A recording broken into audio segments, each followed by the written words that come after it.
Hello. Hello, hello, hello.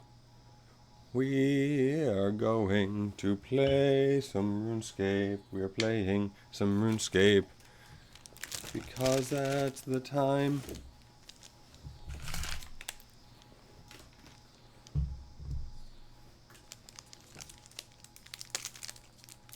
How you guys doing?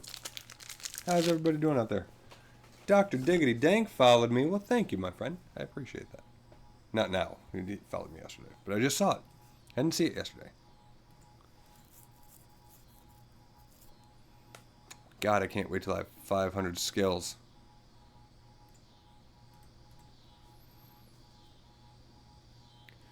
We live, folks. Alright, what are we doing here?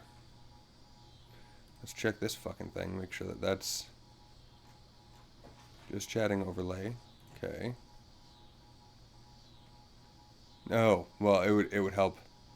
It would help if this was the scene that we were on, right?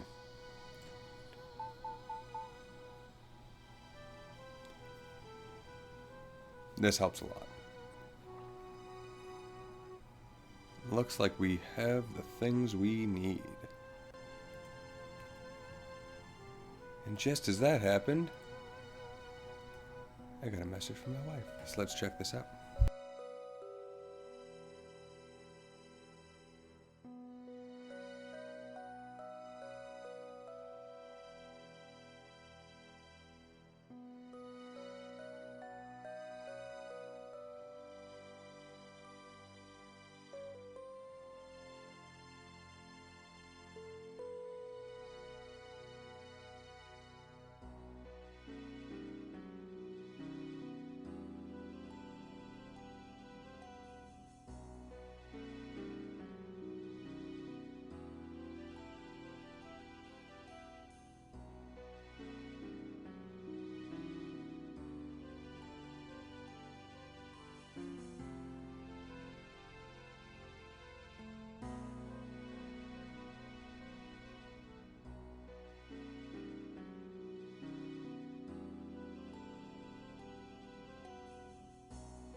I am jumping in here, and I am, that's strength, okay, cool. I am going to be working on my attack skill today, which is level 35. We want to get that up to 40 so I can use my Runescape, like, thing, right?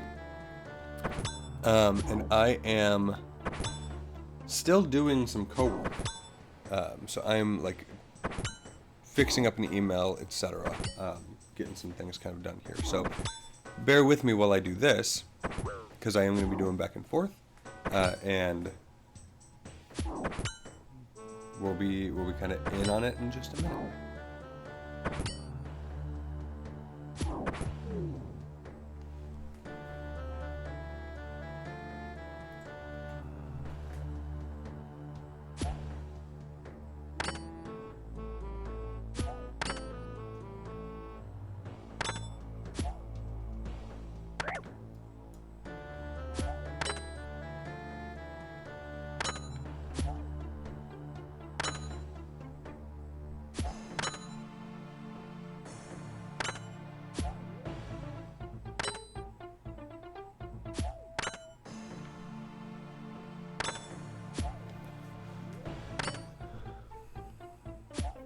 I genuinely was like, oh, who's attacking this guy? It's me. I'm just in my rune armor finally. I'm so excited about that.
one nice thing about having such low strength is that for the for the co-work stream stuff, it takes a while to kill people, so I don't miss too much.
Take those coins. Attack this barbarian. I'm getting it. Yeah, attack experience. Great.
There's the coins that just dropped.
Alright.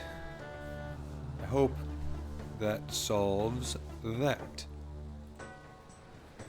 So, I apologize for that, guys. How are you doing? How's everything going today? My life has been wild. We are at level 35 for... oh, 35 hit points. Oh, neat. Okay, cool. That's good. I was hoping we would level up attack, but we didn't. It's fine. We will be. But I was hoping that that's the thing that went ba-ba-ba-ba in my ear.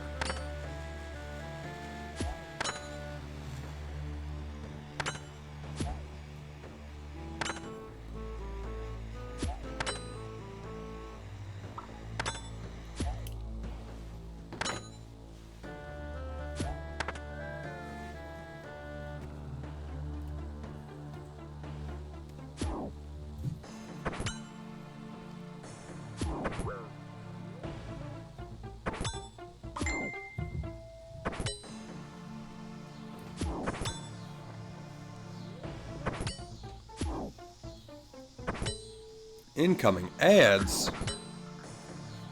It's ad time.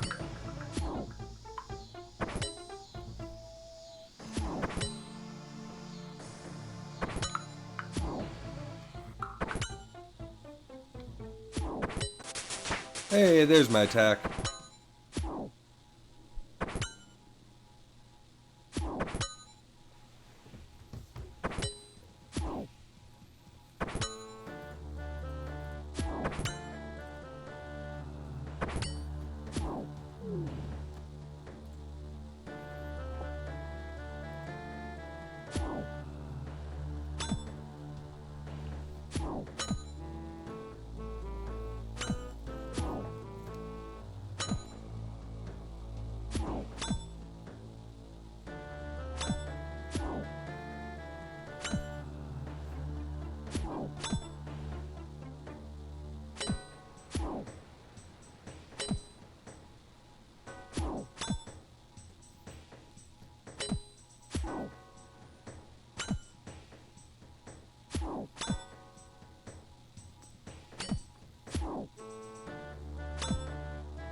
I wish I could hit a button to say start the ad now.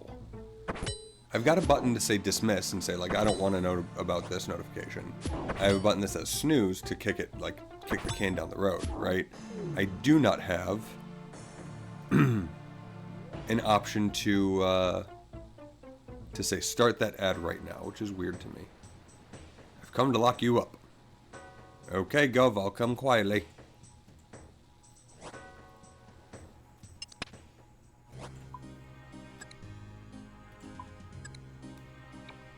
This one.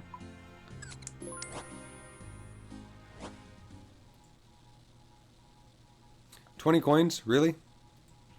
That was not worth my time for 20 coins.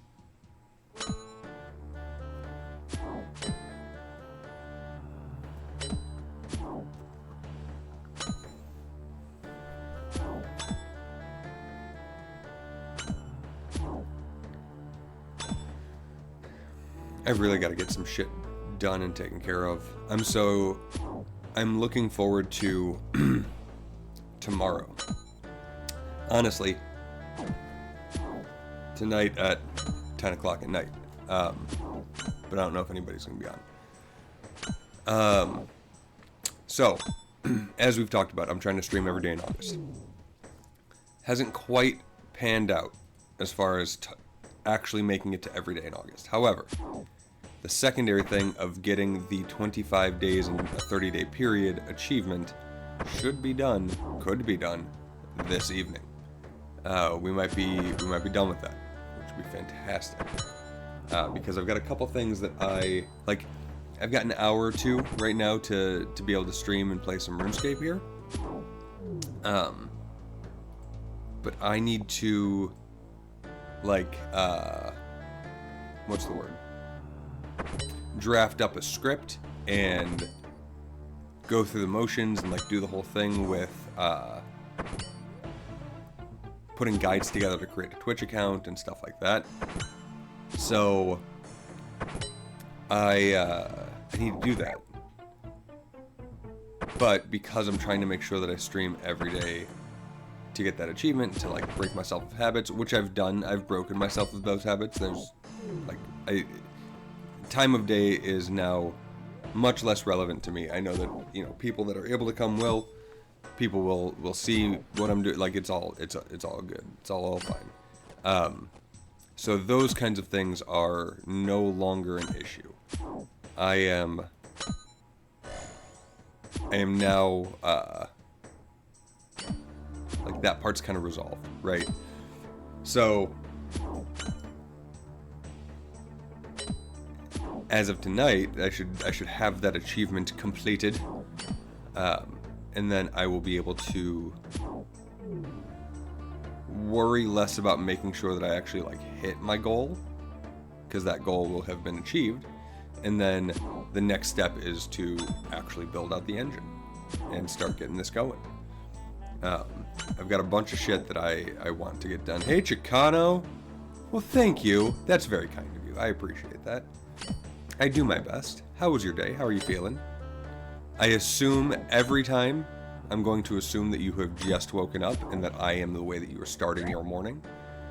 So good morning. How's your day, buddy? How you doing?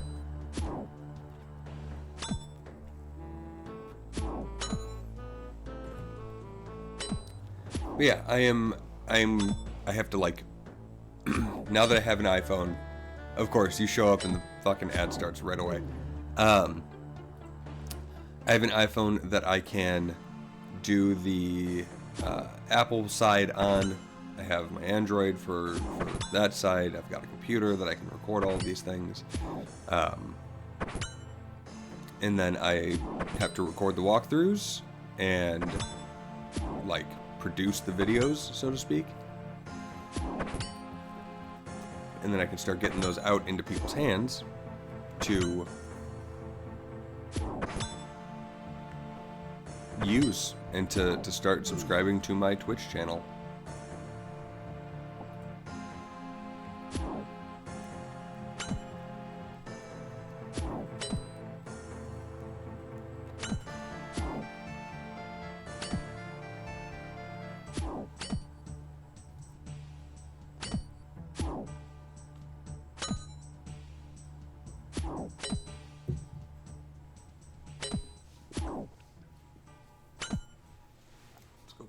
This page.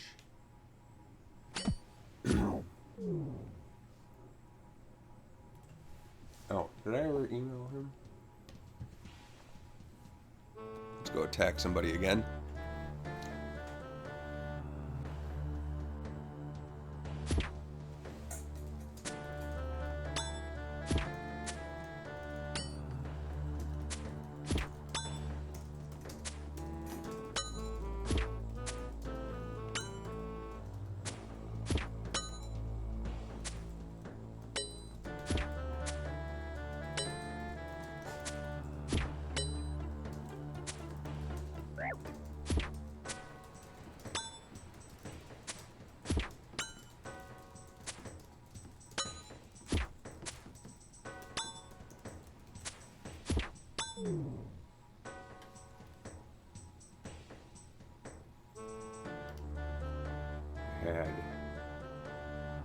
Had an issue earlier today where a customer, Chicano responded to me. I'll say this because I'll lose my train of thought and then you'll never know what I was going to say. Customer couldn't, like, fulfill a purchase, and I think I know what the problem was.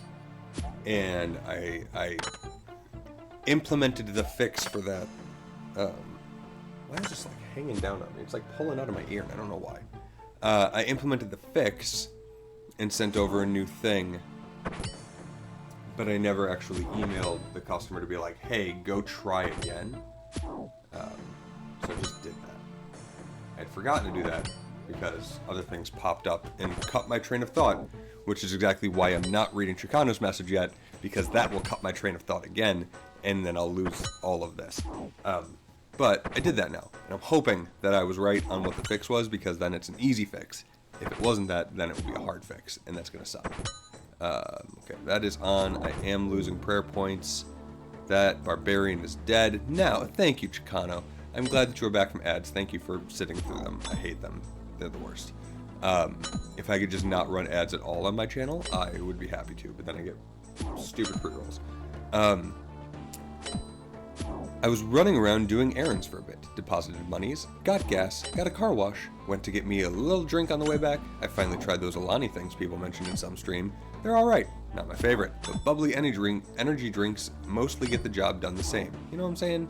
Now all my tasks outside are done for the day. Good, I'm glad that all of your outside tasks are done.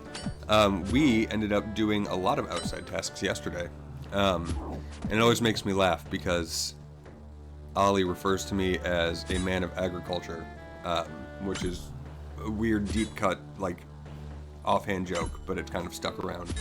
And it always makes me laugh because I'm like, yes, me, the office worker that sits in business casual get up and smokes cigars on stream, is the man of agriculture. And then I do things that I'm like, I get it. So outside is overgrown like a motherfucker. It's bad, and we have been taming it for a while. I love my parents; they're wonderful, and you know, this is the house that I grew up in. So my family has lived in this building for 40 years this year, something like that. A little bit less, but so 40 years, right? For the sake of argument. And in that time, like, we used to have a swing set playground area in the back, and then once we grew out of that, that got taken down, and then there was a pool, and then there was no pool, and then we put up, like, decking, and then we tore it down. Like, so many changes, right? After all of those years, so many things have, like, minute sentimental value, so you can't get rid of them, but you, like, if it, you know, broke, you wouldn't care. Like, that level of sentimental, right? So, Jen and I, since we moved in here, back here, 4 years ago now? Jesus.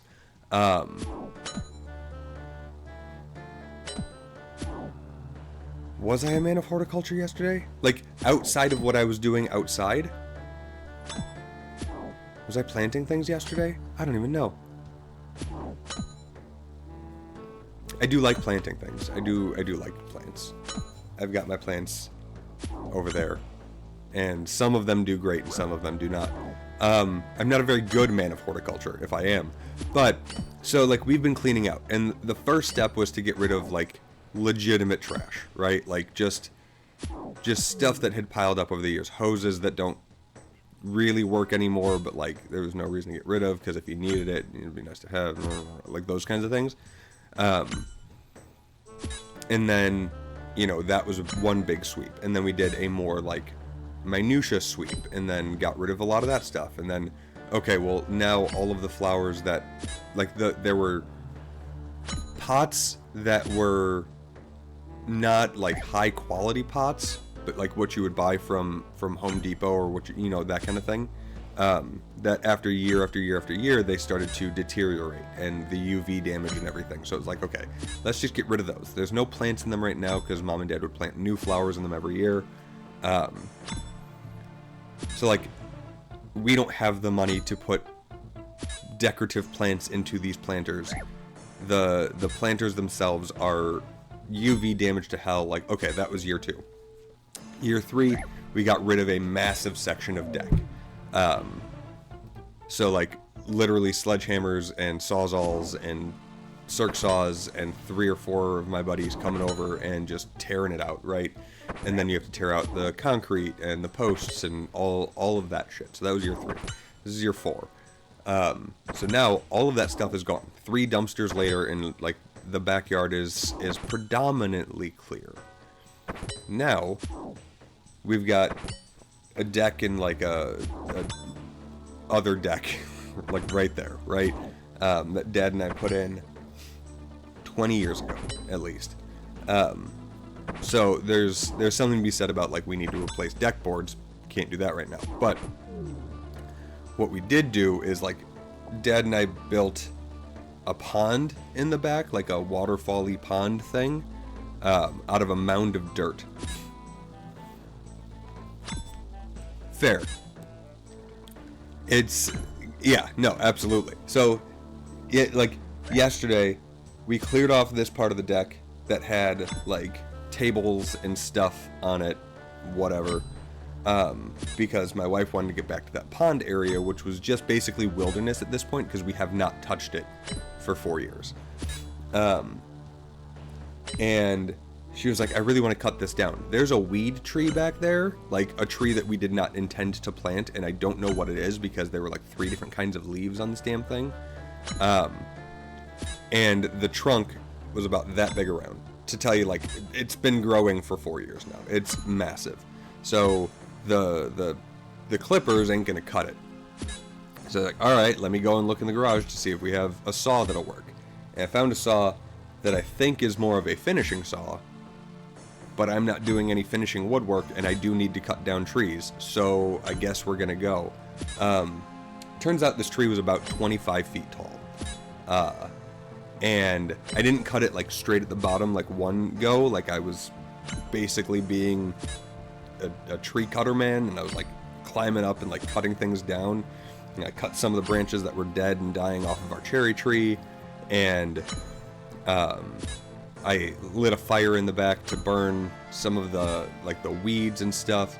Yeah, weed literally means anything that you don't want there. Exactly.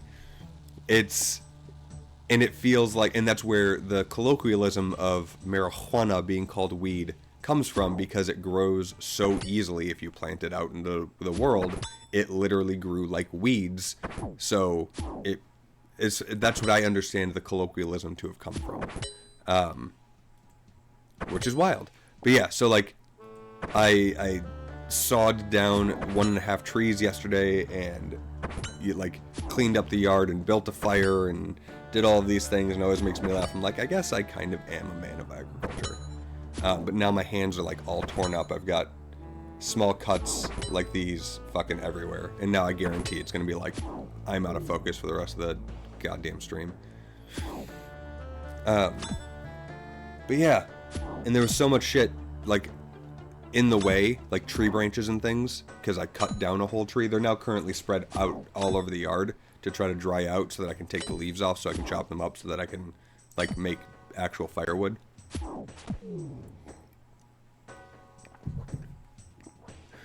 But today was garbage day, and the scrappers always come around. I don't know if you have scrappers out by you for garbage day or not, but like guys that literally go house to house to check the garbage to see if there's significant metal.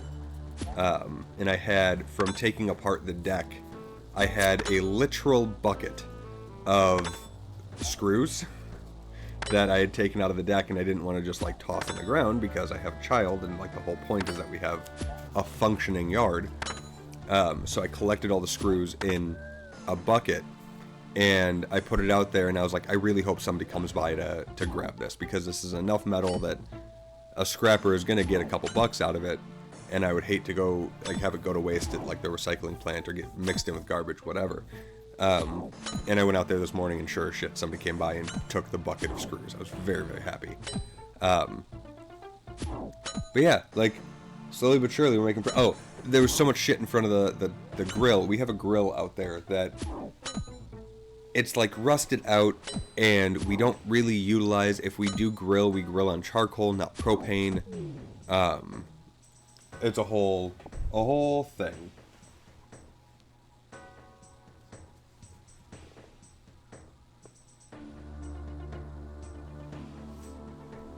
I got an email I gotta look at.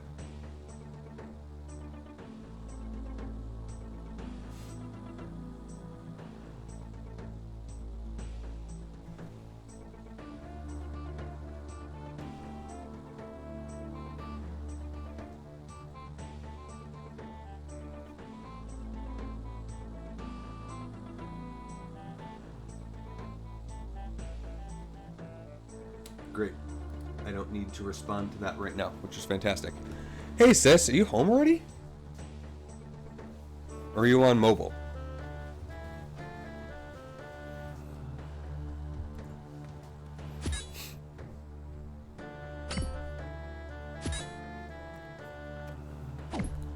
Well, thank you. I appreciate that.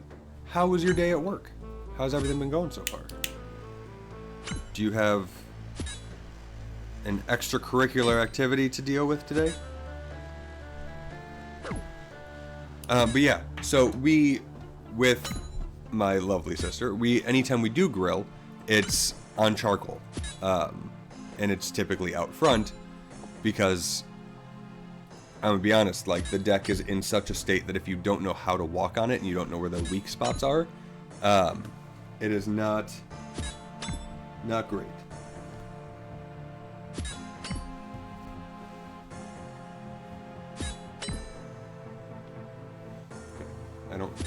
I might need to respond to that, but I don't know. Womp? Damn it, Mayor. You know, can't count on people anymore.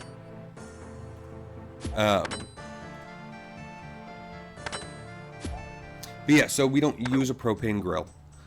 This grill has not been used in at least 4 years because I don't think we've used it at all. And it's rusted out, yada yada yada, right? And because all of the branches were in front of it, Orange Bleat, welcome, hello, how are you? I'm in the middle of 7 stories at the same time.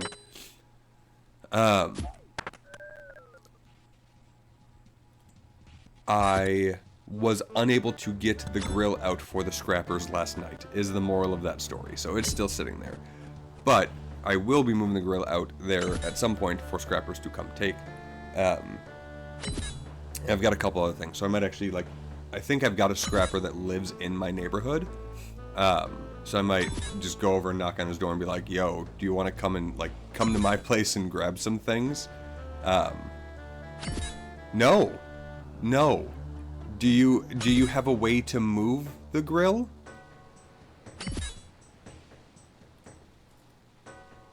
If you want to attach it to the back of your car and pull it across town, I would love to see that. Otherwise, it'll just go out next week. That's what I thought. Oh god, no.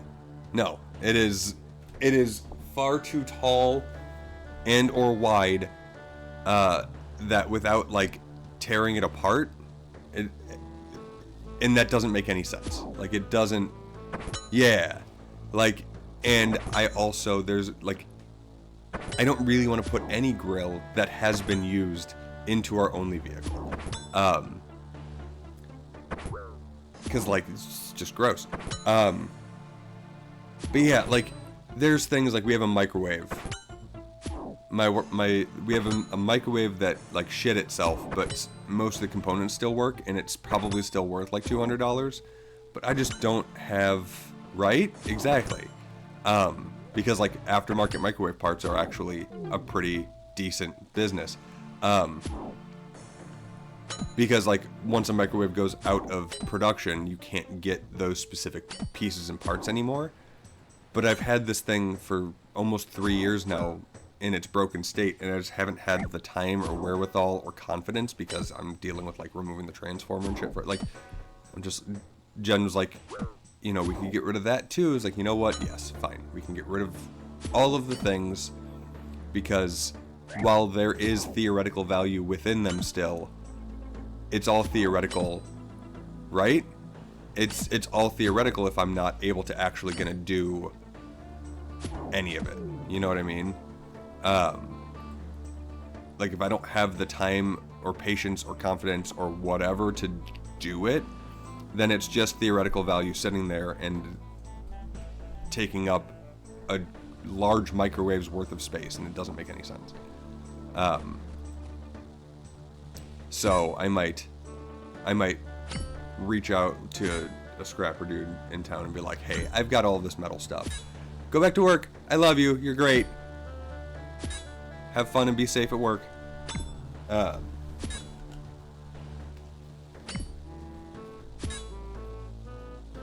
Oh, the baby.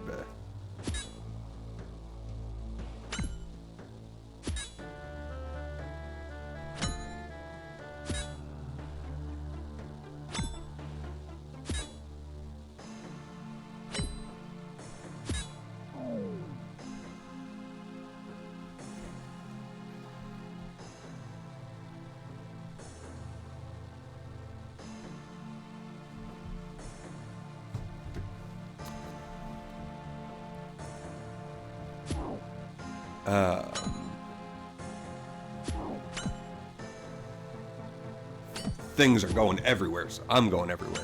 Good lord. Let's put a whale tail in my microwave, but it's gonna get so much traction now with the downforce. Damn right. I'm gonna race that motherfucker. Honestly, you could probably, if you could, like, I feel like you could turn a microwave into like a go-kart.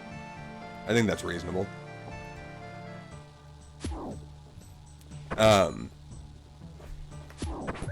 This thing is big enough to, like, it's a sizable, like, hanging microwave.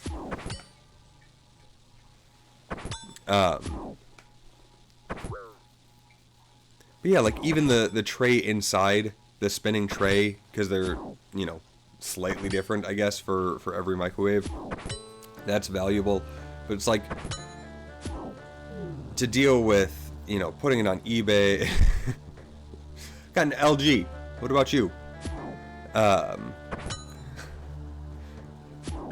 I like dealing with a buyer from eBay, and like it's just not worth it, and I'm not in the business of sitting and waiting on the right buyer to come along to get the thing. So it's like, whatever, like, take it, go, and be done with it. To just kind of get rid of some of this shit so that we can actually start living in this house now. Especially with Addie getting older, like, we want to... I've been working on fixing the ground for the past 4 years. I've done a lot of composting, and I have a lot of compost knowledge and context if anybody needs compost help. It's not that hard, but people have questions, so if you do, let me know. But I've put probably 10 cubic yards of wood, like wood chips alone, let alone all of the food and coffee grounds and like other compostable material. Because you have browns and you have dry, or browns and greens, right? The browns are your carbon, the greens are your nitrogen. Greens are going to be like... That was good, Orange Fleet. I like that. Is your refrigerator running? Well, no, but my microwave can best you in a quarter mile. I like that.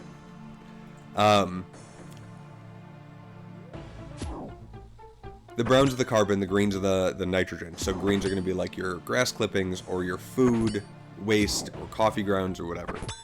So at least 10 cubic yards of wood chips have gone down into less than a cubic yard worth of compost. It's crazy how much it breaks down.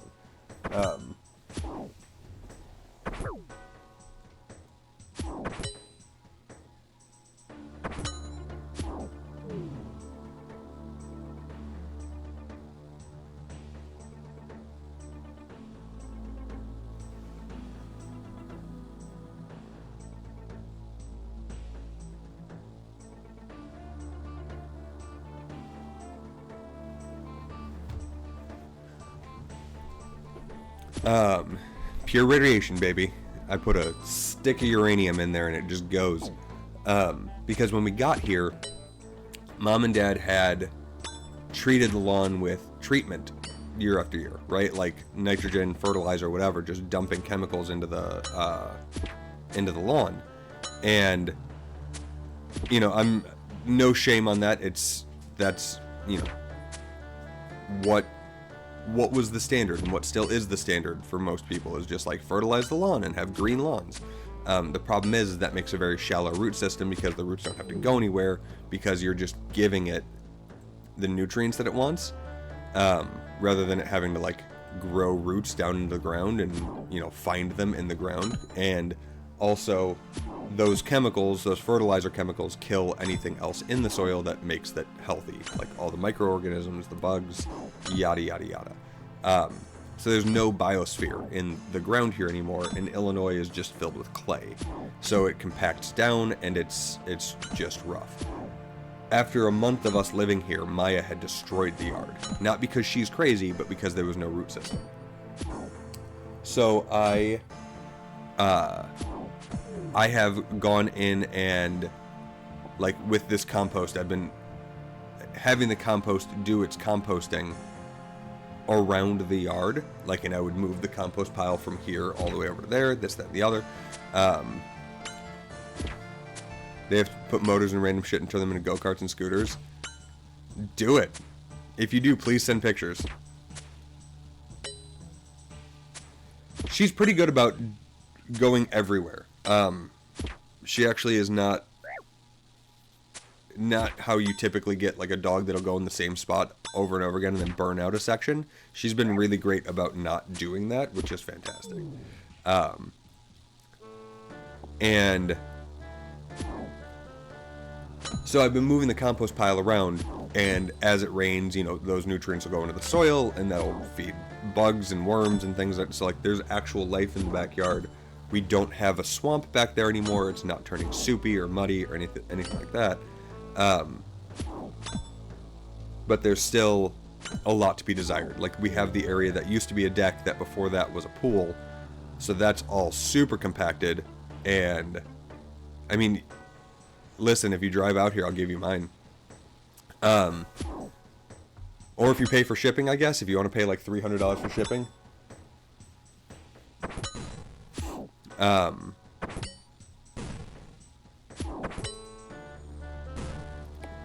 my god. Still dealing with these guys? Silly bot. But yeah, there still leaves a lot to be desired. So that area is super compacted, but it has the benefit of having sand incorporated into it because there was sand underneath the pool, right? Because that's how pools are put in.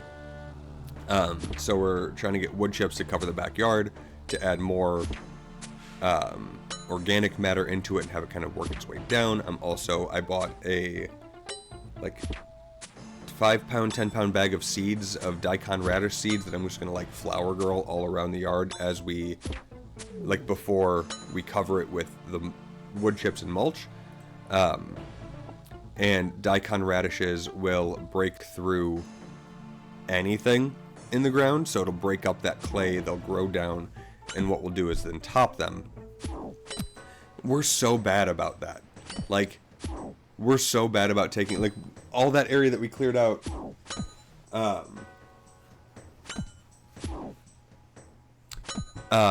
that area we cleared out yesterday, if you would have seen it before and the after, it's like two different areas, but we didn't do before stuff. But I think now I realize that you just want a gif of me going like this with handfuls of daikon radish seeds. Yep, okay, got it. I understand now. And yeah, so the daikon radishes will grow, like they'll penetrate the clay and break all of that up, and then what you do is you just top it. You cut the top off of it so that it doesn't, like, it dies, it just stops growing. And then the daikon radish rots in the ground, and all of the microorganisms come in and eat it and like turn that into humus. And then that gets like transported everywhere, and there's now air. It's a whole thing. So I've been doing that, but now we need to, like, the yard is clear enough to do that, right? Like, we can actually like put all of that down. But I need to get rid of the grill so that I can put all the flagstone and the bricks that are laying around in the yard onto that, because we have a lot of really nice old Chicago brick that I really love. But we've got to stack it somewhere that's not going to be, you know, in the way of our project. And so we got to get rid of that grill so I can do that, and so I can do the thing. So like A, B, C, D, E. But it's really coming to a point where it's like actually what we want. And I just finished building the walls for her garden. I want to put another layer of brick on the east wall. But her grandma's memorial garden is in the back now, and that's, you know, ready to start planting. It's not going to be like truly ready until it goes through a season, so that the water can kind of compact all of the stuff that we did put in there, and it's all good to go. But we can plant stuff this year, this fall, so that it overwinters and then comes up in the spring. It's great. I'm very happy with all the progress that we have made. But it makes me realize that I am, in many ways, I have earned the moniker of man of agriculture, and I don't know how I feel about it. But yeah, so like I've got that on top of everything. I also did.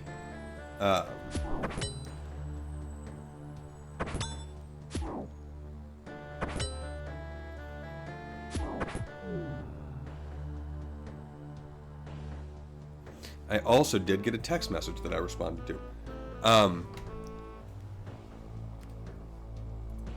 I am a person that knows how to talk when people are listening. Yep. I remember what I was going to say. Totally. Oh, I got Steve achievement. I got Steve achievement last night, folks. I just hit 250 hours streamed. So I got I'm in the Empire Business achievement, I think. And these are my 250 first and second hours, which is huge. Like, that's exciting that it's just like, it's crazy to think that I've done 250. But I'm also, this is number, I'm right there for the Steve Awards. I think I am a contender this year. This is also... Chicano, you should play old school RuneScape with me. This is also stream 23 out of the 25 in a month. We do need bodies for a guild. I need 5 people. Nope. And honestly, for no other reason than I know I'll crack the tobacco on the cigars, and I would be upset because they would not smoke well. Hello, Loopy. How are you today? How was your day? Did you get things done? Did you be a person successfully? You missed Man of Agriculture story time. And the announcement that I just got 250 hours streamed. So I just achieved 250 hours streamed. Oh, my dude, why did you take those? Those are mine. Why are you guys here? Go away.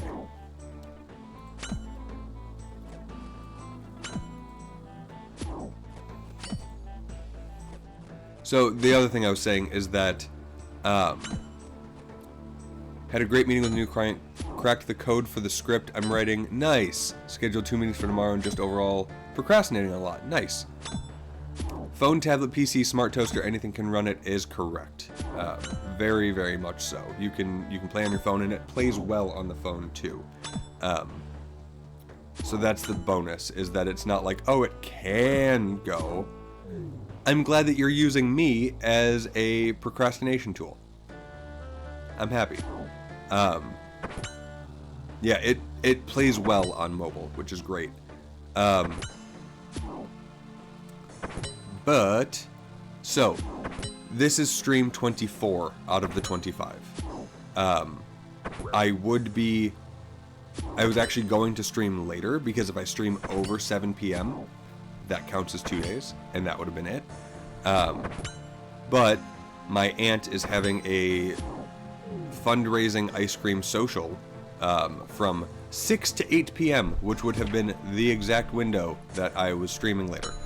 So that's not going to happen, because we're going to go to that. So,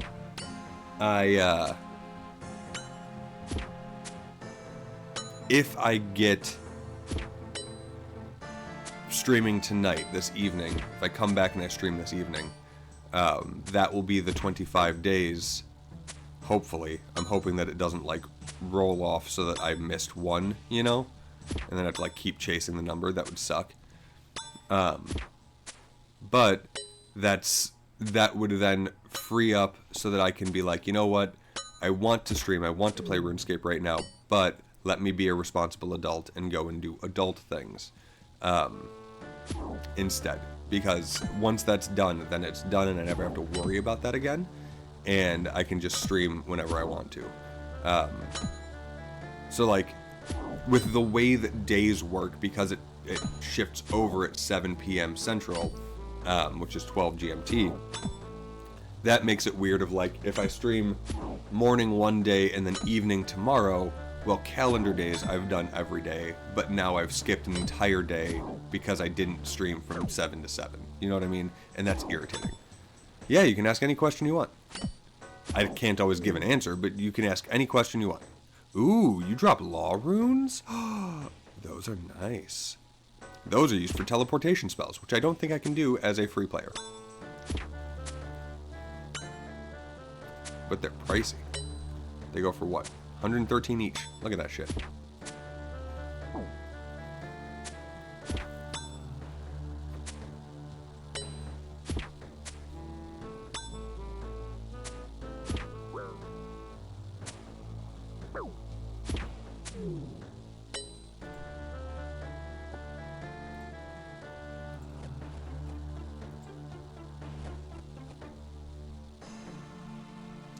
"72 inches east to west. I feel like it's a greater distance than that. Is 72 inches correct?"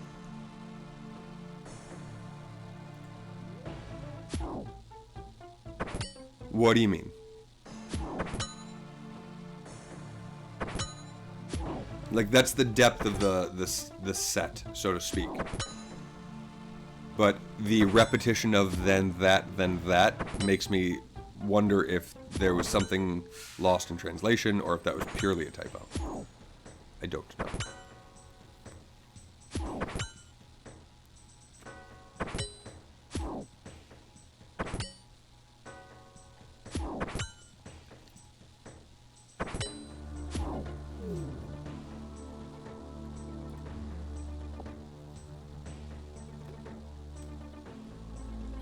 Oh, you're looking for the dimensions of the full room?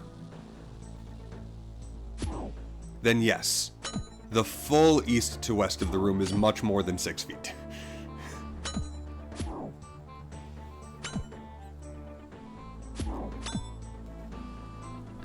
All the others will be the same, but the dimensions of the full room are definitely going to be longer east to west. Let me get that for you right now. But you are responsible. If anybody comes in here and is like, "Chair stream," like, you're responsible for being like, "I asked for a thing." Hold on.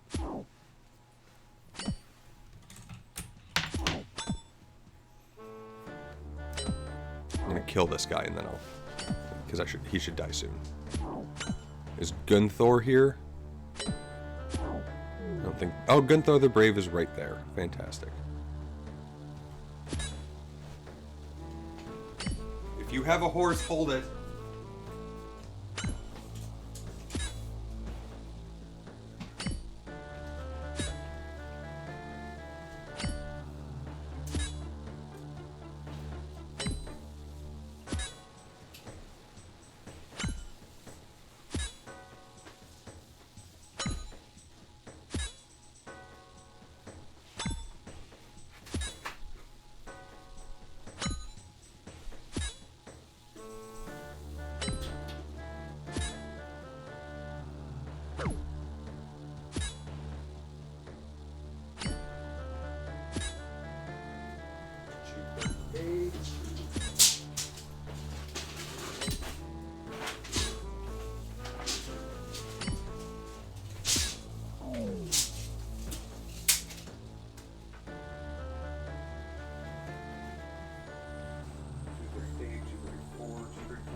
It looks like it should be 234.5 inches or so. 234. Is that good enough for government work here?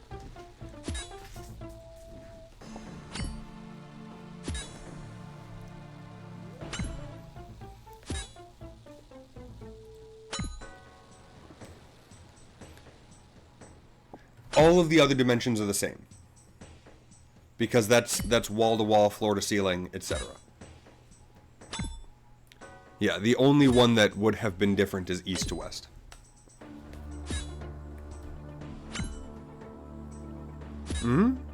Thank you. Loopy's gonna come back with a fucking plan that's got like Fresnel's, is that the one? The big, way too big for this space lights.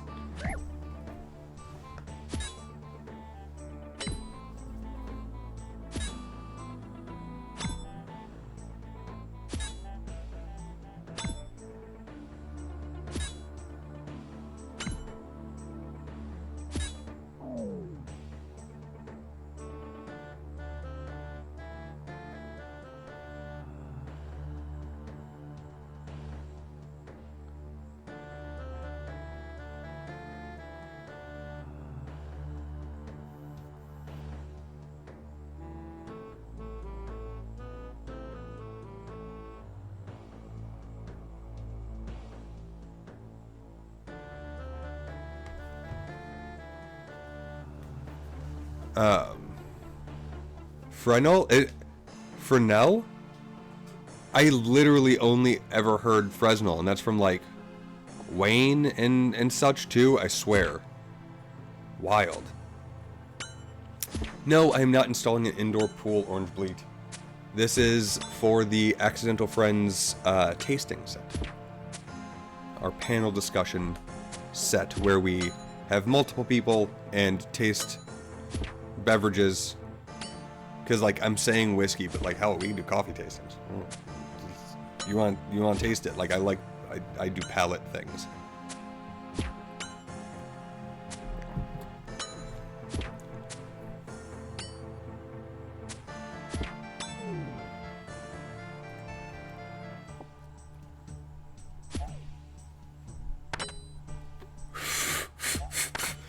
Fair.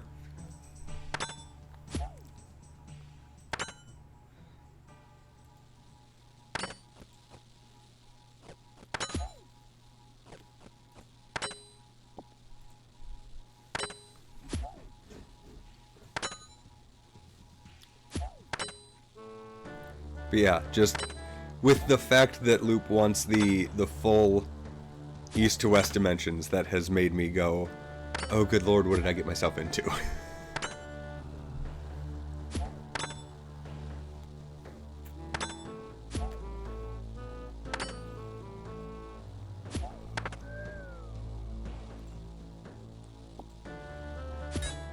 Oh yeah, absolutely. No, like, especially dealing with, I feel like both of them were last minute additions when they were added in the first place, you know what I mean? Like, oh shit, we need somebody to do this. You're here. Have at it.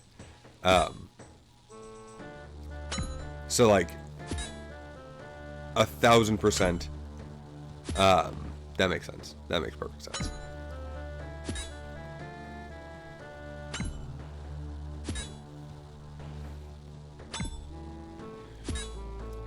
And they were definitely good enough to go in and be like, I was gonna say, wasn't the former rigging the latter audio, but yeah, they had enough experience and understanding, to be like, oh, your dimmer rack has never been dusted, and that's gonna catch on fire if you don't tend to it, so like, let's go tend to that. Like, baseline getting things, you know, up to functioning. But yeah, no, I'm excited to see what your vision is and what you're coming up with, And I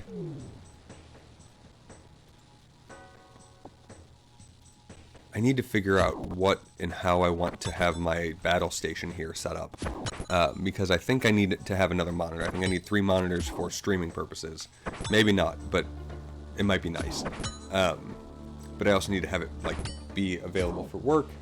And I've looked at, and by looked at I mean mentally thought of the idea that I would like phone mounts so that I can, like, while I am doing co-work streams, have them up so that I can see, like, when a text comes in, stuff like that, etc. There's a bunch of stuff that I want to do. Yes. Yeah, no, that's, like, I always think back to, like, him jumping from the railing onto the rails on the sides of the auditorium and climbing up to just be like, let's see, and, like, let's move these, and yada, yada, yada, instead of getting a ladder and then saying, don't ever do this.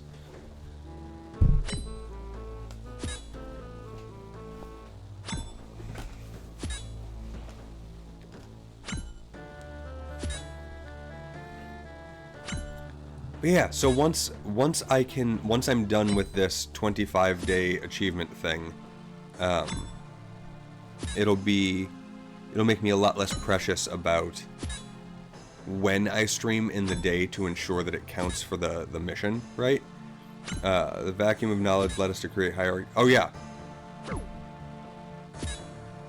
Well, I mean, that was such a strange, like, hereditary is not the right word, but, like, you know what I mean. You know, like, people were chosen, and then those people were passed the baton, and they, like, it kept that ethos, and that's probably not a healthy way to manage that at a high school level.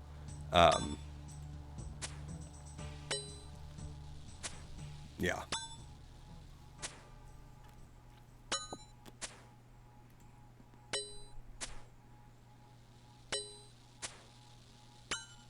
Oh, does he have was he shooting me with a bow? That was wild.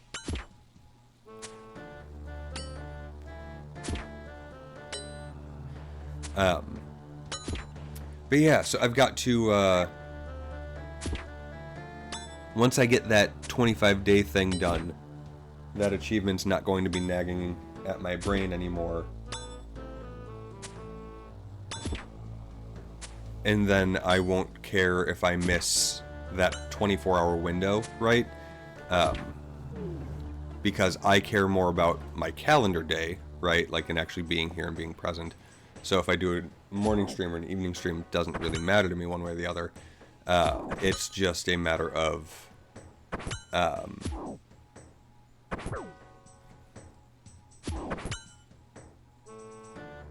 getting that, like, done so it's done forever, right? And then I will have a little bit more time to go in and do my how to subscribe, how to make a Twitch account, how to do all of those things thing. And then I can start making Twitch a sustainable thing for me, hopefully.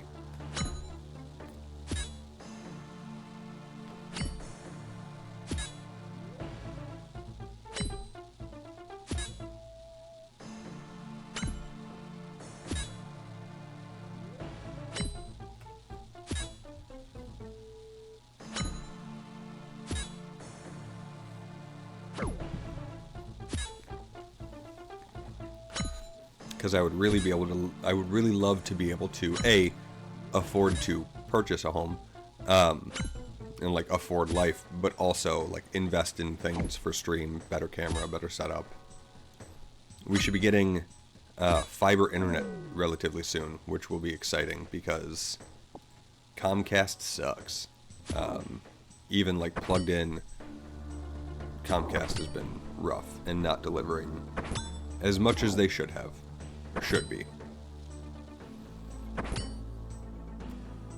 It's true. Fiber absolutely is great for digestive health. And if you need more, I use psyllium husk powder from It's Just, because you really can't get enough fiber in your regular diet.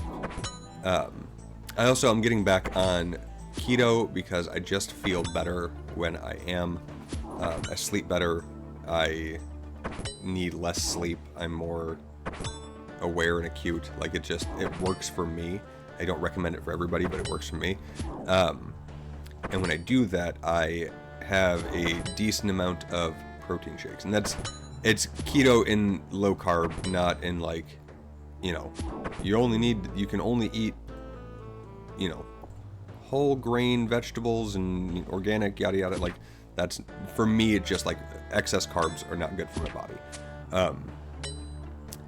And I put just a bit of the psyllium husk powder in there, and it works great. You don't even know it's there. It's fantastic. Combat level is now 45. Hit points is now 36. Get more fiber, folks. Prevents colon cancer. But yeah, having fiber internet is going to be fantastic and a huge upgrade for our municipality, because we have basically only had one provider for the last 30 years since internet has been a thing, really, and it's rough. So that'll be nice, but that's a totally out of my control, totally out of my hands situation. And yeah, like I would love to be able to be in a position where I'm like, you know what, like, I'll get new lights or better lights, or set up a system. This was predicated on, I really want the Axe No Friends logo as like a nice neon light behind me. And I feel like between Vox and Deathosh, the two of them should be able to make that. And I would love to be like, hey, here's some money to go and make me a lamp. That would be great.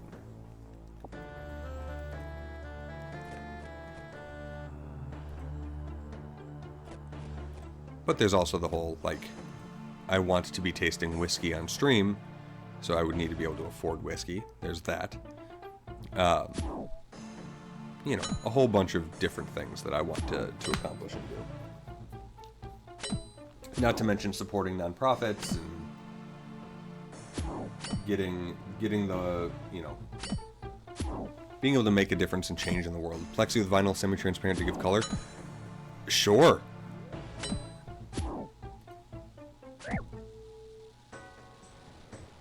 This is why I would have other people do it. Because, like, those things all sound reasonable to me.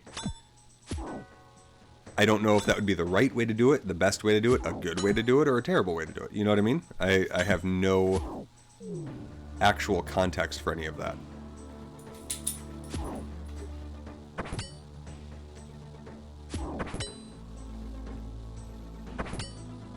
Where is... This is totally...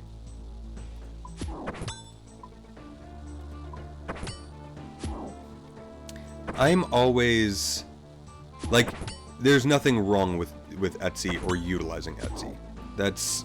I'm not going to go on record saying, like, Etsy's bad. It's not. Etsy is great. My question, my brain going, like, is if I can support, specifically Deathosh and Vox in doing something similar, right? Actually doing and making the thing for me. For one, I like keeping money local when possible. I like to support local creators and people that are doing things that, are in my area. And B, number two, the other thing that I like, there's the mind altar. Oh my god, it's all the way up there? That's even worse than the body one. Oh, that sucks. God, that's awful. Okay, good to know. That's rough. But yeah, I never know what quality is going to look like, until you have it in hand. And when I'm dealing with somebody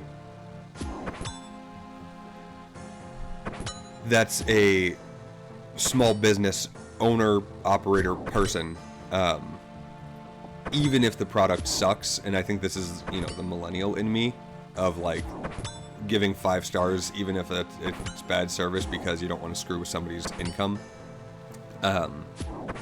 Unless it's like egregiously bad, I'm not gonna sit there. Oh, I don't want that bronze battle axe. I wanted the coins. Oh, good. The bronze battle axe didn't happen because those apparently disappeared. Fantastic. I wouldn't return it. I would just be grumbly about it.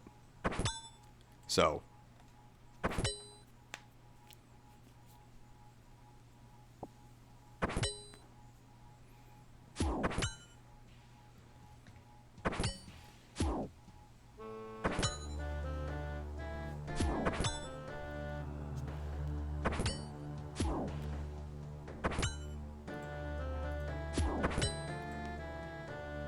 $10 minutes till gold level. Great. Well, 10 minutes till level 39, and then we'll get to the next one. But yeah, there's a bunch of stuff. Like I don't, but you know who does? Vox. Vox has an incredible setup, and he's also incredibly talented with making things. So that's part of it too.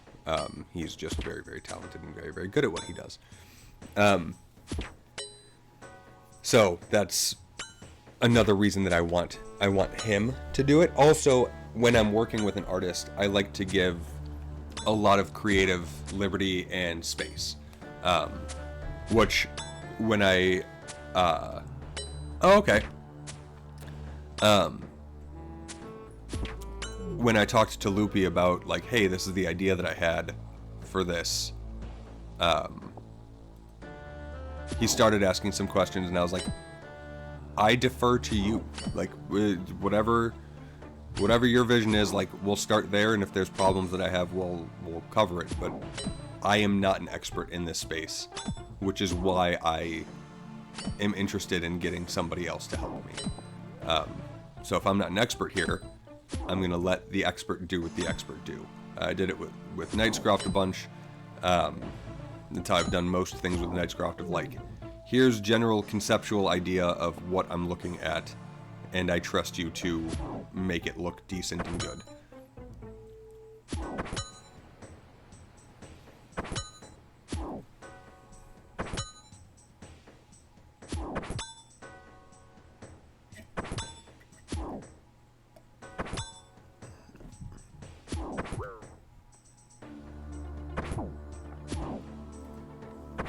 Oh, I was looking at getting a rug tufting gun because I really want to have a 70 square foot, so I guess it was 7 feet that I was originally planning on, Loop, if you're still here, as opposed to 6, because I know it's like 10 wide, you say, or so. But like a full-on Accidental Friends carpet that's 70 square feet.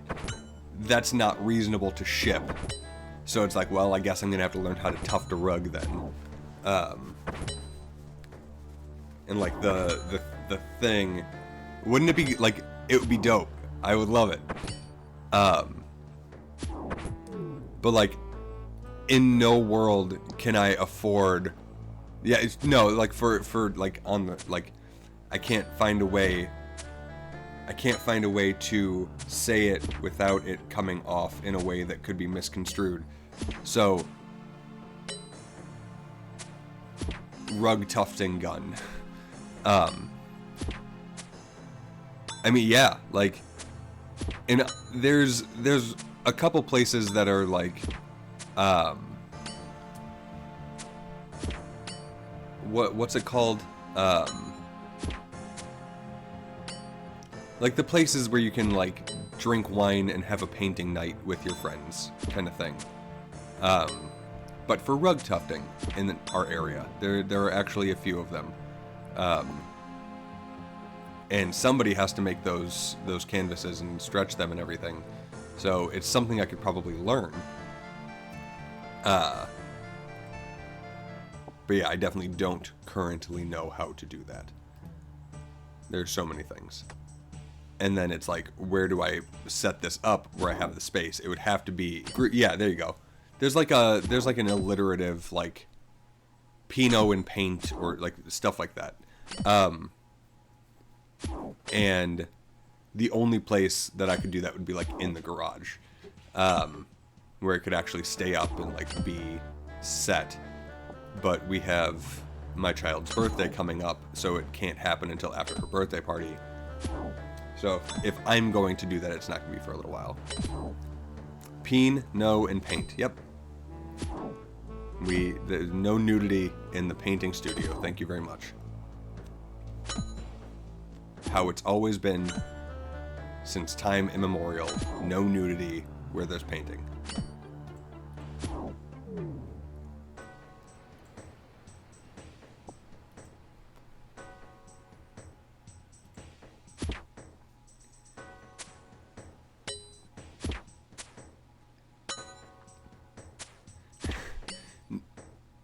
No paint studios ever. If you look historically, I don't think you'll find any. Plato's palette might have been what I was thinking of with the alliterative. That might be what I was thinking of, because I remember that down when we were in Texas too.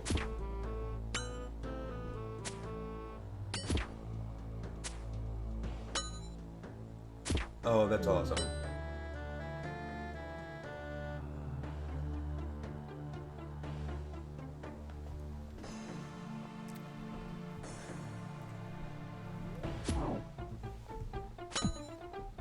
Came in.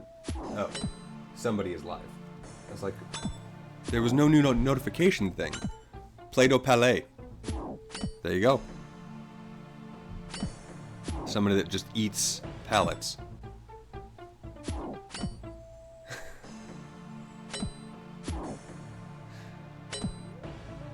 God bless Orange Fleet. Where are you going to the con? Is it like in Denver? Is this the Denver con that you go to yearly? Am I remembering that correctly? Nice. I remembered it correctly. Hooray, look at me. I'm a good friend.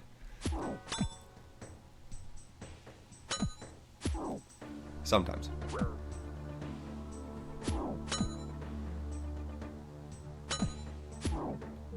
But yeah, Jen is looking to start a non-profit. Oh, I didn't want to wield it. Whatever, it's fine. And she's getting some, like, good traction. Like, it's literally just in the ideation phase of, like, gauging interest and all of that jazz. Okay, so just after Thanksgiving. It's a community closet, and I'm super proud of her for jumping in and doing this and working on it, and the overwhelming support and interest that we have already gotten has been huge. But just like a free community closet driven by donations and stuff like that for anyone. Like, it's not... A lot of services are just relegated to if people are on government assistance. Yeah, please. You know, if you're on SNAP or TANF or what have you, and this would be like agnostic. So anything like, you know, the verification, there will be no income verification or any of that to like participate in this. And I'm really excited, and it feels very correct. Kind of like when I started streaming, like we both felt, and a lot of people gave the feedback of like, now this feels right. Something about this feels right. So it's exciting. I appreciate that. That's huge. We just so how do I say this so you know exactly who I'm talking about, but I don't dox anybody. The woman that runs the dance studio in town, yeah, already responded and was like, hey, we've got like racks and stuff if you need them. Like, just saw the thing, saw the idea, and was like, this is how I can help and contribute, and I would love to do that for you. Which is exciting. Like, it's huge. This is amazing. So, very, very excited about all of this conceptually and kind of building and growing and doing it. It makes me want to cry because I'm just so proud of Jen for jumping in and being like, no, I see a need, I see a place that I can do something, and I think this is the right thing to do. Really, really cool. So, she sent me a screenshot of like some of the reactions and people saying and, you know, supportive and stuff like that. Tears of respect are the best tears. I'm just gonna move on from that one. But yeah, no, I intentionally read that. But yes, she's just absolutely incredible, and I got so lucky with her to have somebody.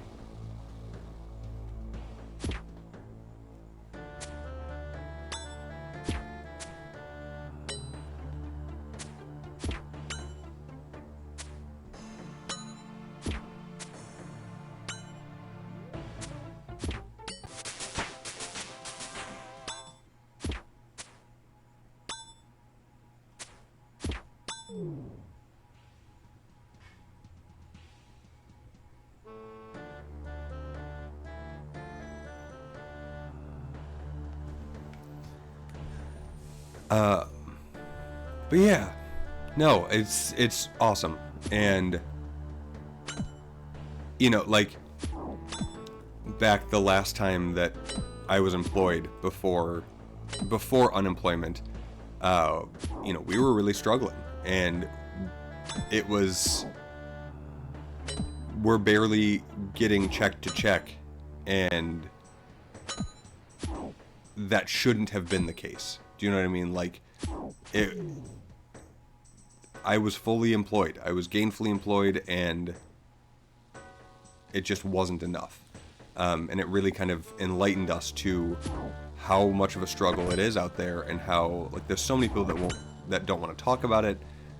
There is a stigma around, you know, a puritanical stigma about not being able to make it on your own, and it's like, but we shouldn't have to make it on our own. Humans are social creatures. We should be doing things together. We should all be working as a team, as a society, to make, right? Like,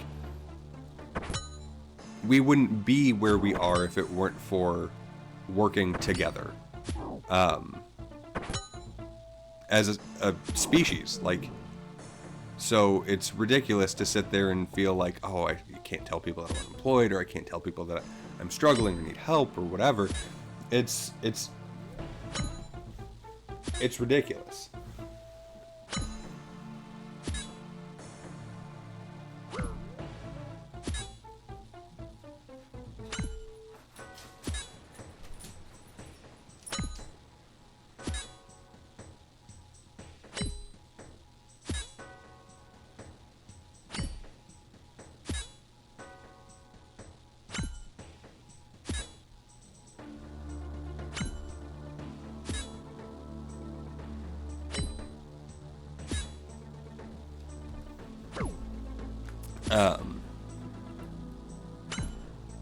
That's, when I was on that call with my parents the other night, and I went on a tirade about how society is and like what's going on and what the problems are. I was reminded of a conversation with my cousin, who, you know, she kind of like threw up her hand and is like, you know, what do we do? Like, how do we make things better? How do we fix this kind of thing when it's so ingrained and yada yada yada? And I was like, well, if you look at the historical pattern of this, unfortunately, every time it gets to this point throughout history, I'm not advocating for anything here and now, but historically, violence has always been the answer. Uprisings, revolts, like back in the coal mining unions and stuff like that, like just kind of, that's the pattern that history has repeated. So I don't know what the answer is.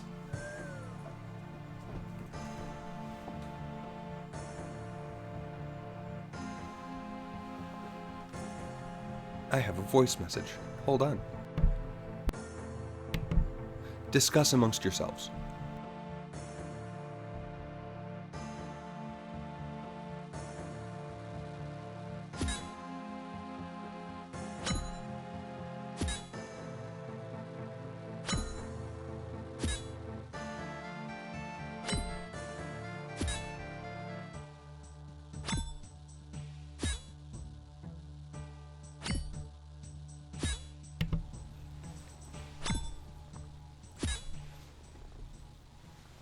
But yeah, no, it's like we're in a rough spot as a society, as people, right? As the people that are actually doing the work and being, you know, the majority of people.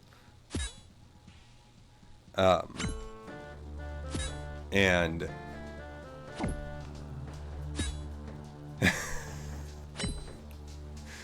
I didn't realize that you and he were friends. That's very interesting to know. The record has shown it now.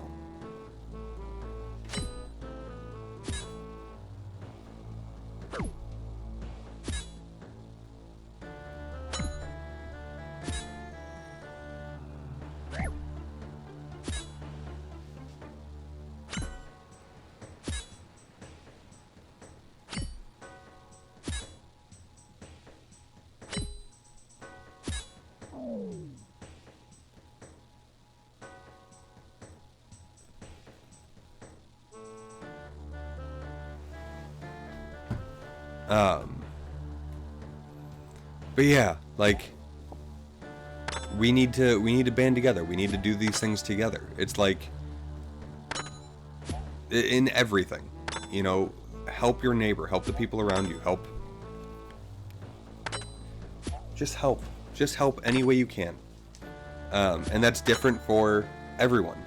It's 100% different for every single person of what they can give and what they're capable of and what they're, you know, capable of insofar as, like, if your neighbor needs help changing their brakes and you are not mechanically inclined, like, you shouldn't feel bad for being like, nah, I can't help you change your brakes.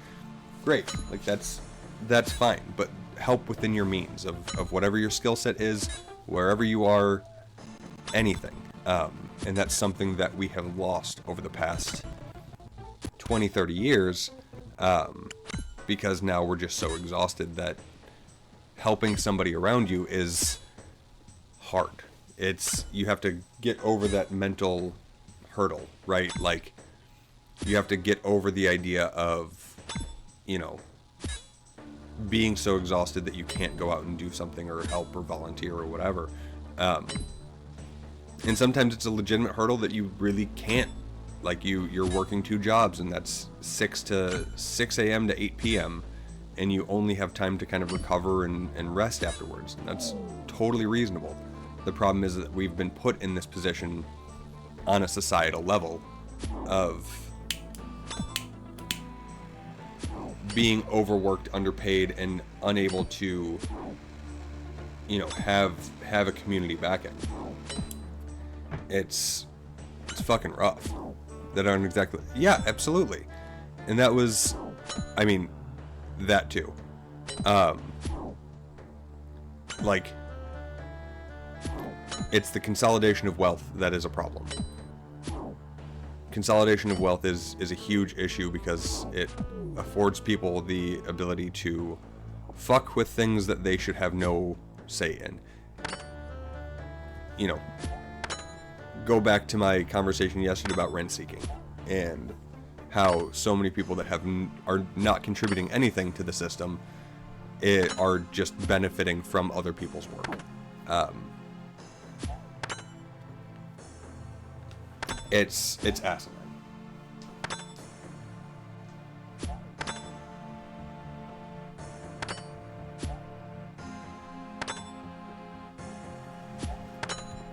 And that's where the name Axe No Friends actually came from originally. Was I was going to walk across the United States and showcase that, like, the interpersonal interaction 99% of the time is going to be fine no matter what. That there are other issues with that, and there are other, struggles and topics to kind of cover with that. But like, exposure is the best way to fix somebody's bad opinions. And just like real human interaction. So anywhere that you can, I always recommend that people volunteer, talk to people, just interact, be present in your community, whatever that community is. And that's one of the nice things with the internet, is that you know, if necessary, you can really choose the people that you're, like, choose your village and choose who you're supporting and helping. So no matter what it is, like, give some of your time for free. Highly recommend it.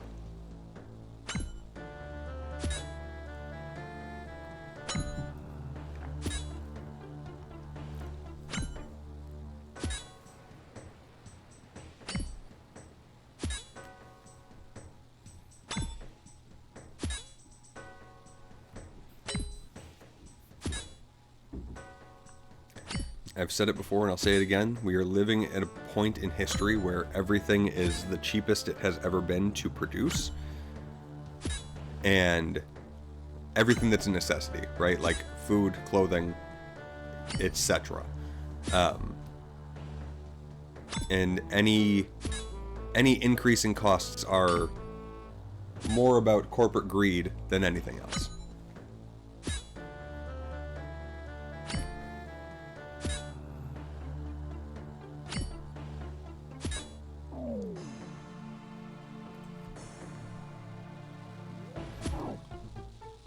Getting me on fucking soapboxes here.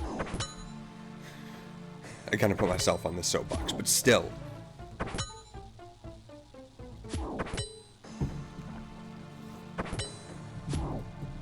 Tired of worrying about the shareholders.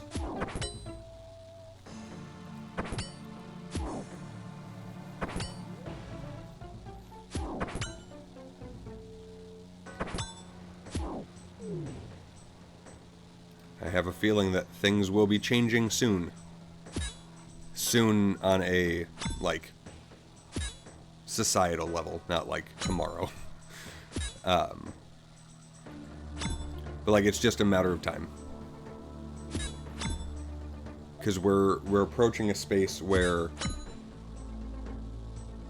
with the ubiquity of automating, like, automation tools, generative AI, Gen AI is not good at coding.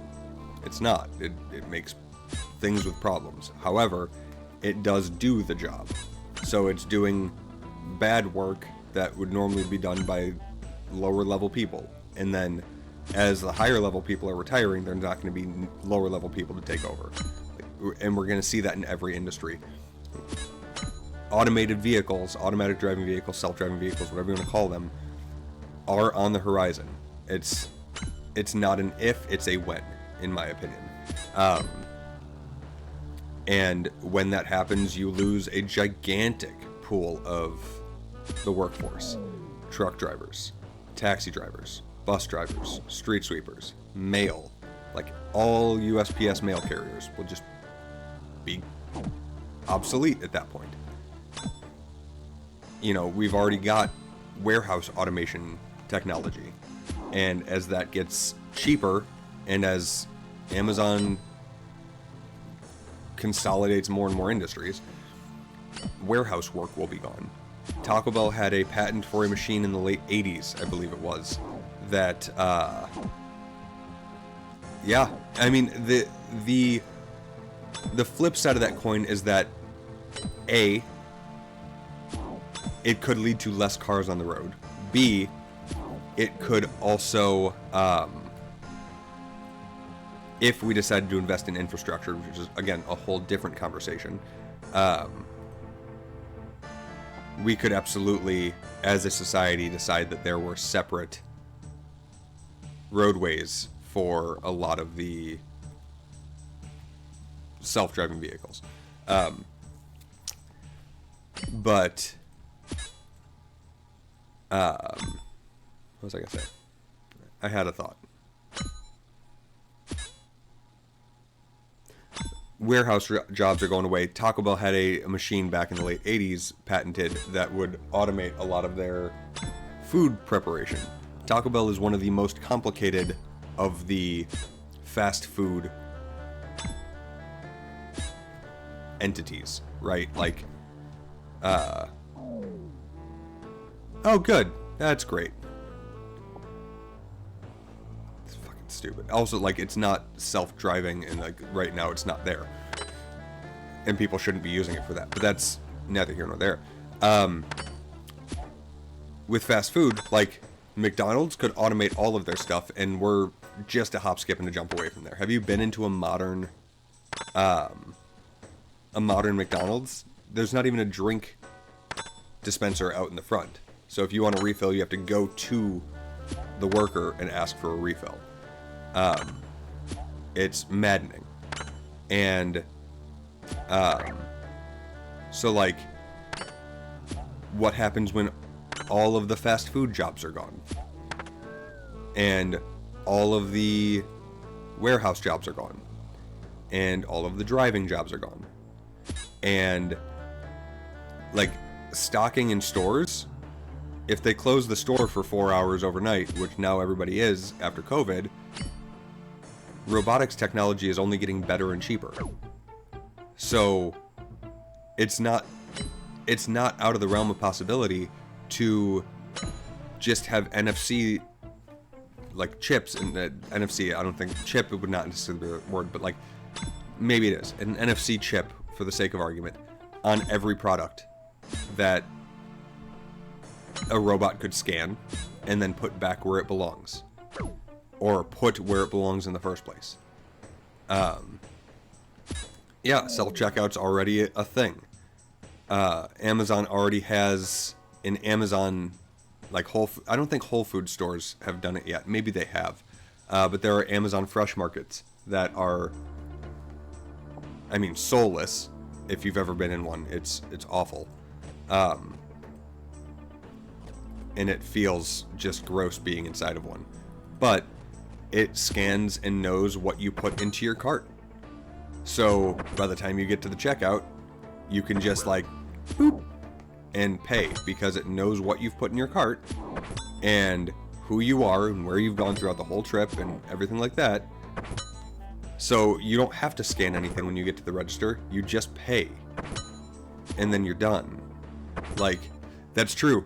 If you have it connected to your Amazon account to pay, yeah, you could just walk out and it charges you.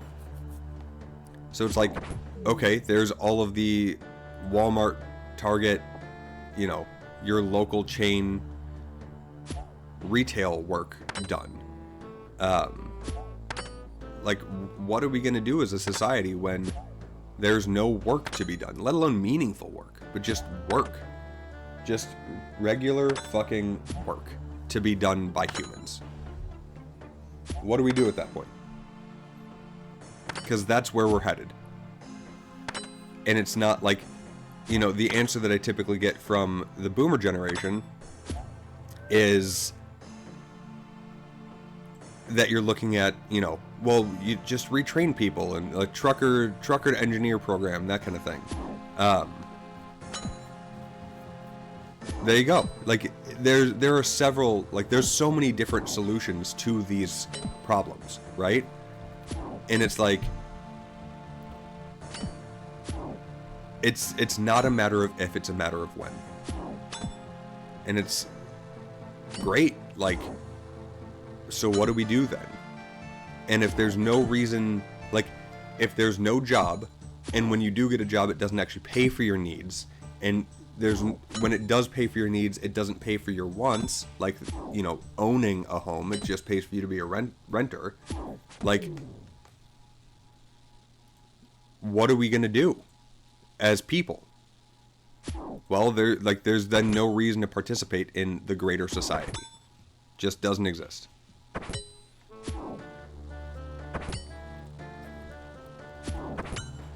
But Orange Bleed, that's why these places are only open after school hours.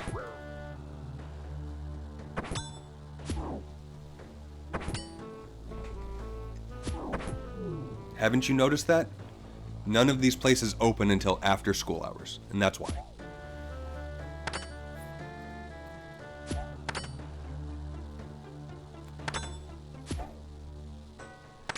And this is all before you get into the topic of tariffs and extra cost and all of those factors that are going in and being a problem.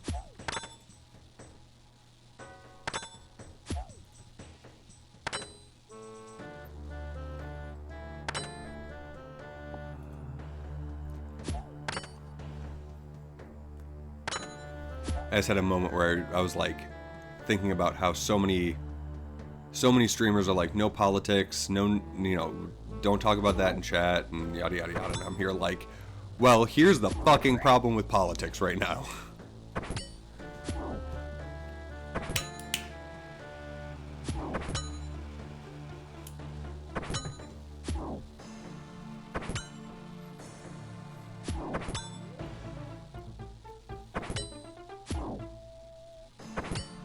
It's just ridiculous.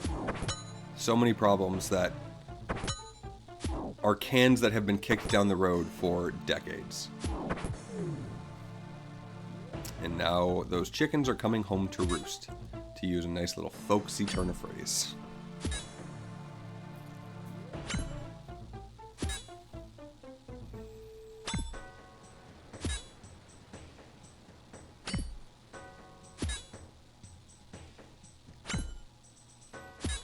It's all over the place.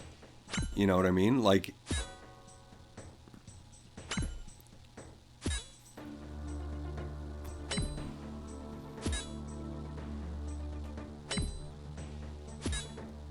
oh, I mean, like, the problems are all over the place. Like, there's not really something that I feel one could mention where it's like, oh no, that's a pretty good solution, and people are pretty much on the same page about it. Like, you know, we're like, even the concept of voting and who should be allowed to vote and who shouldn't and how, and like, that's something that's contentious. And the fact that everybody gets a vote is something that we built our fucking country on, ostensibly, right? Like, absolutely there are historical problems with that, and it's never actually been fully true, yes. Ideologically, the thought at the time was everybody gets a vote, right? So everybody should get a vote, like, and we should not be making access to the polls harder, because let's be honest, only about 40% of people vote with any consistency anyway.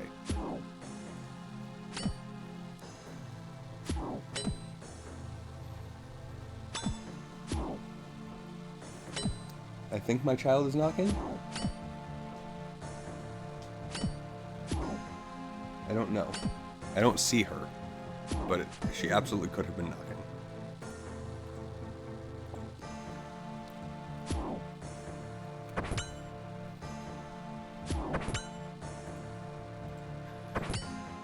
The point of this whole thing is that my wife is doing a cool thing, and I'm very proud of her, and she's amazing. That was the original point here. Oh, absolutely. And local elections are the elections that people participate in the least. And it's like, Obama started as a community organizer in Chicago. That's where his political career started. Like, you can't get more local than that, and that's how people get notoriety and start getting acquainted and, you know, getting the connections in the industry and everything like that. Like, local elections fucking matter. And if you don't participate there, then you've exercised less of your power to control the narrative, the story, the process, etc. And it's sad, and it's so hard to explain to people what the value is and what the point is and everything like that. So that will forever be one of my... One of the what is it? The stick in my craw? What is the folksy phrase there? Drives me nuts.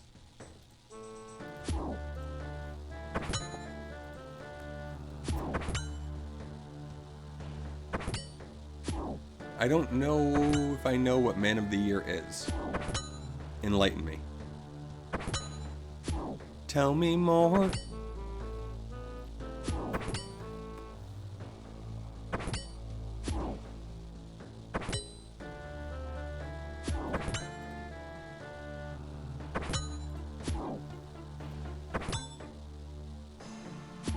Ah, I've never seen this. Anything Robin Williams is usually worth watching, though. So I'd give it a shot.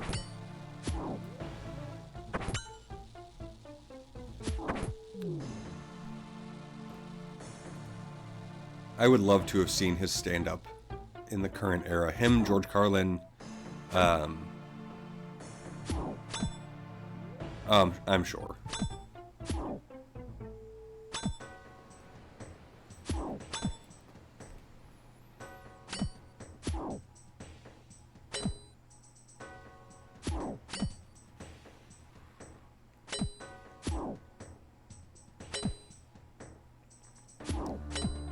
People gone too soon. George Carlin, I think, lived a full life, right? Like he just died of old age when he was actually very old.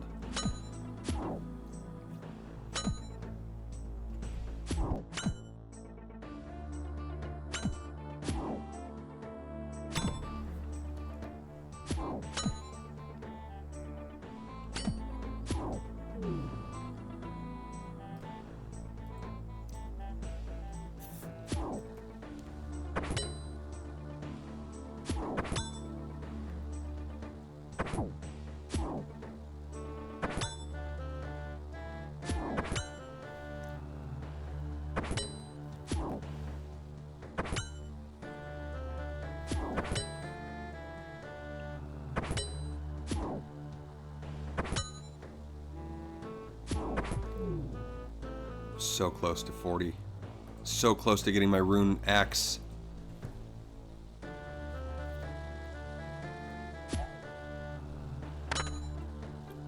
And the secondary benefit to having my attack at level 40 and being able to equip rune weapons is that when I go mining, I can equip any pick that I'm going to be using so that it frees up another inventory spot.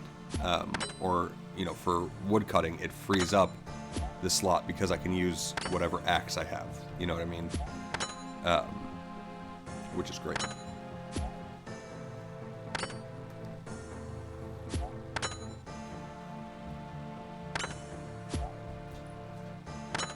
$139 left.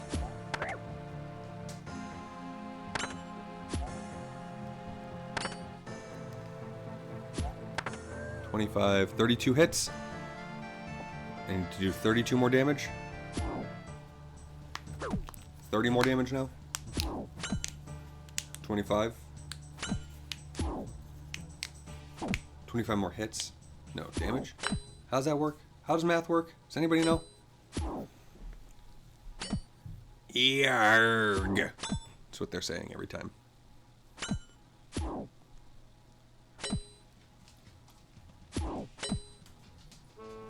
$16. Okay.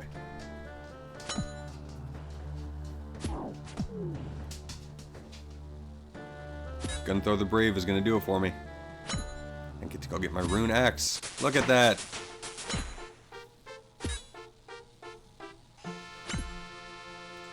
And now we switch to strength. Interesting. It still sticks to 6 max hit. I wonder if it makes it, like, more likely to hit 6? I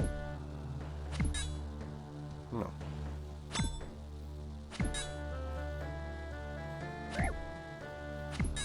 I really should level my strength.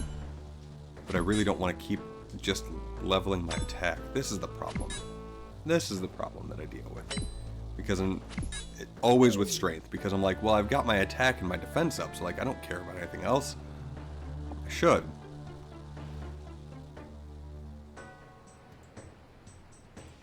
We'll eat a cooked meat.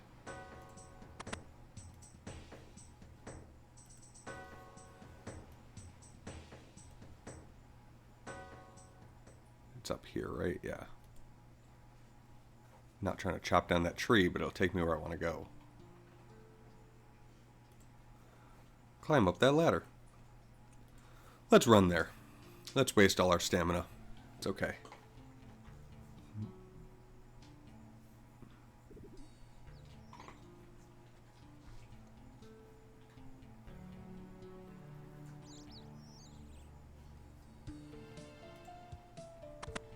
Open door. Open door. Should not be running in the monastery. It's disrespectful for some reason.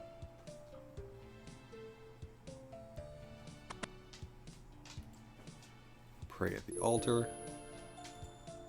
Nothing is selected. Oh, I get an extra 2 prayer points from praying at that altar, I guess? Maybe because of my godly armor. That might be it. When I pray at an altar with the god's armor on. That might be why. When we get out of the monastery, I'll start running again. What is my combat level? 45. Combat level 45 is nice. I'm about to get up to 46. Let's run. What is that logo for? A bounty hunter trader.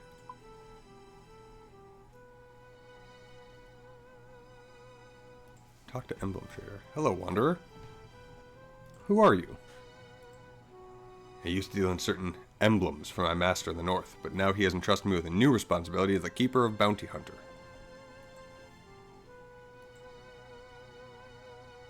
Oh, no, I don't want a PK skull.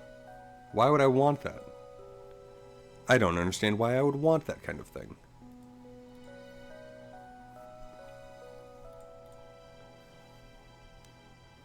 What am I doing here? I'm getting my rune battle axe. That's what I'm getting. I've got a rune scimitar, but no. Axe needs to use an axe. There we go. Max hit up 1.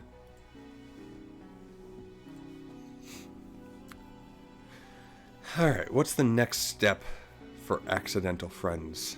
Accidental here on RuneScape.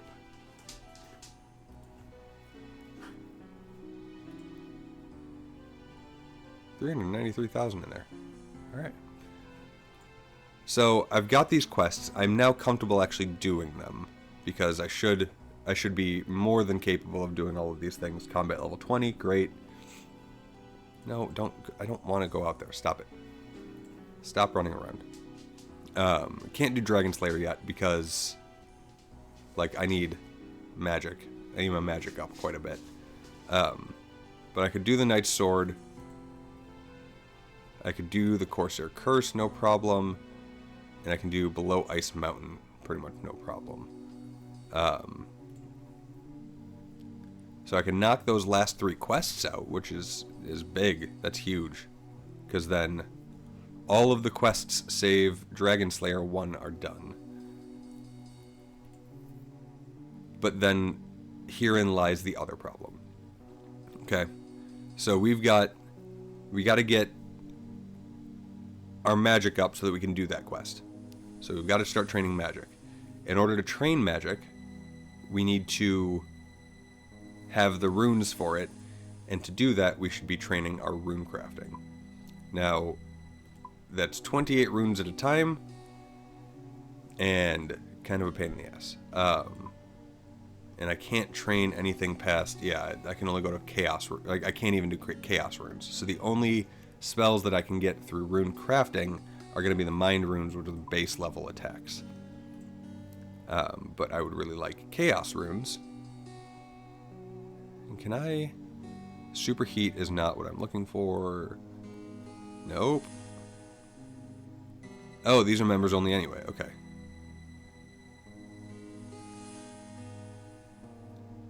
Wind Blast. So those take death runes.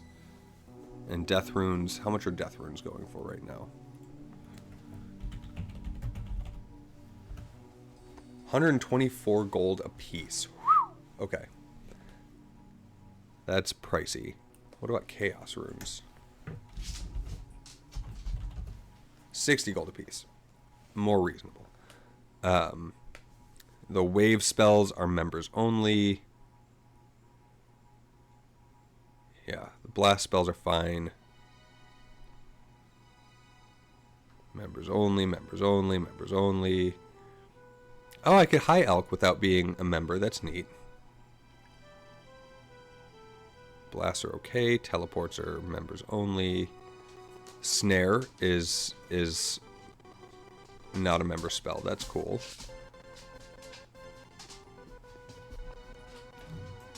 Crumble Undead. Telekinetic Grab. That's level 33. I think that's the one that I need to have to do that quest. I think that's why I need 33. That's the only thing I can use. Oh, I could teleport to Falador. That's not a members thing. That's nice. Okay. Yes, actually. She started, like, the first board game that was actually properly interesting to her was, oh, interesting. I didn't know that crossbow bolt enchantment was a thing.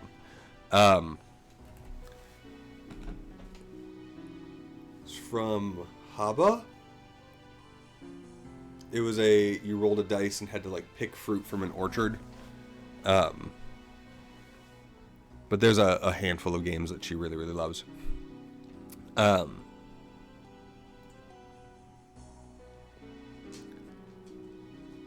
could fish. Fishing might be a new morning thing for me. I just don't want to deal with doing strength right now. I need a change from hitting things with a sword for a bit.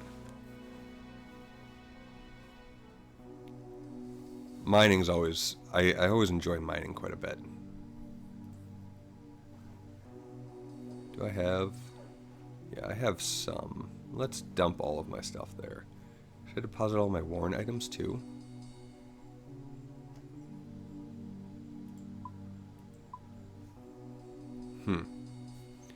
Why do you ask?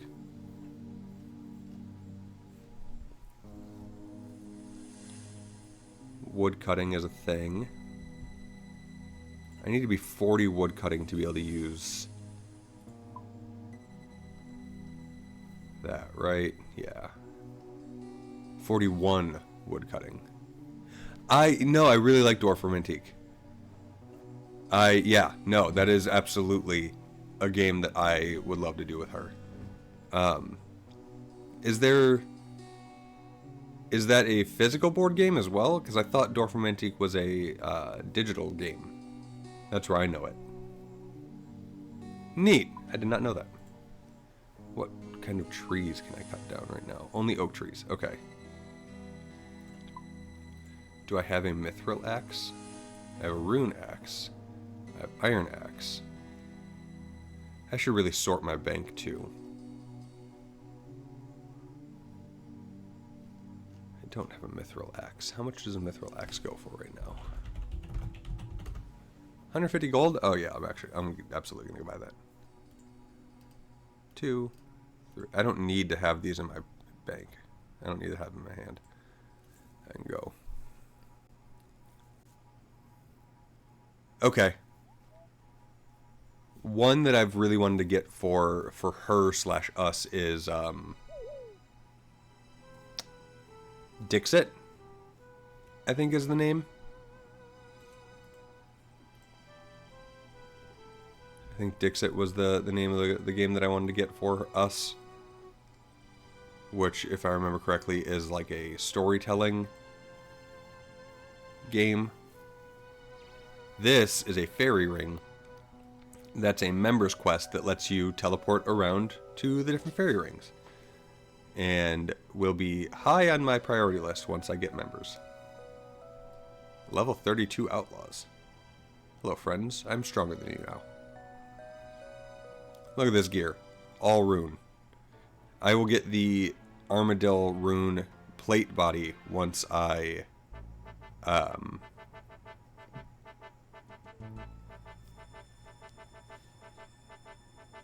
do the thing. Once I do the Dragon Slayer quest, you can wear a rune plate body. Which is why I only have chain body right now.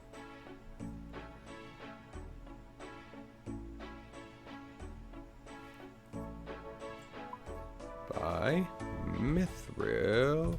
Meoth? Mithril Axe. Confirm.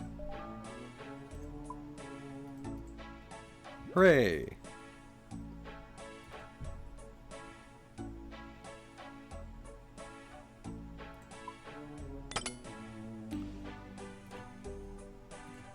I only want one.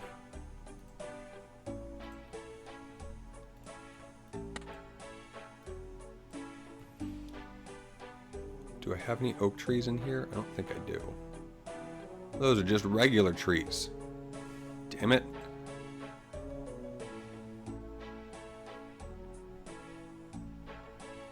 Okay, we're going to Lumbridge. I'm gonna cut trees for a little while.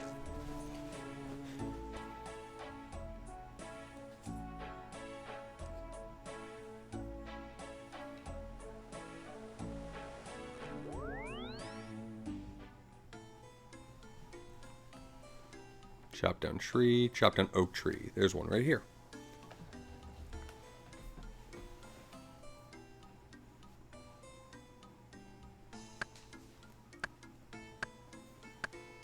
Oh man, it's been a long day. Oh, let's go back to here because now I think I can. Yeah, I should absolutely be able to burn oak logs. Yep. Great.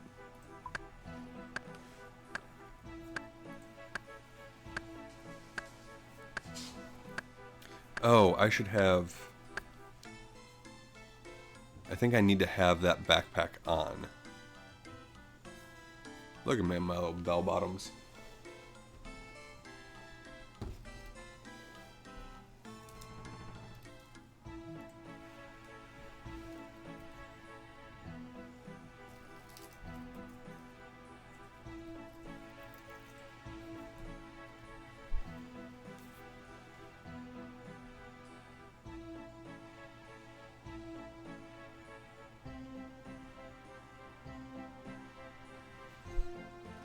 Where did I put that backpack? Forestry kit. Where forestry kit?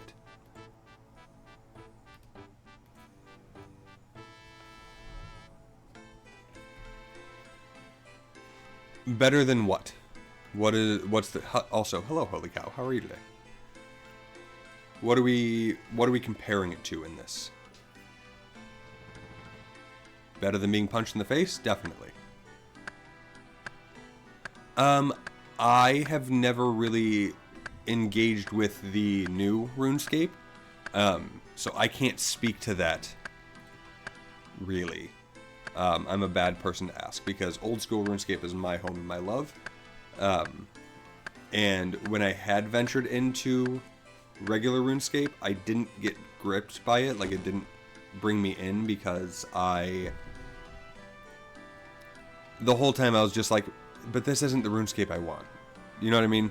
So I don't know if that's a game problem or if it's just a me problem with my history with this game specifically.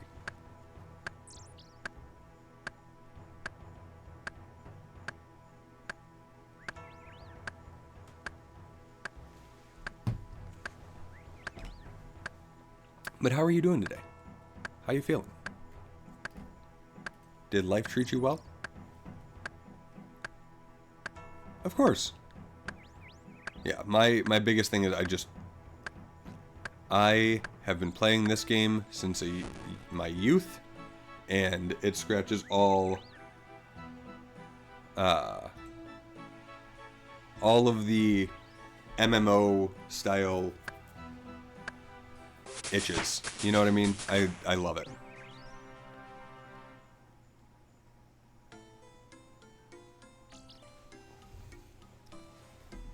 Why did I stop? Oh, because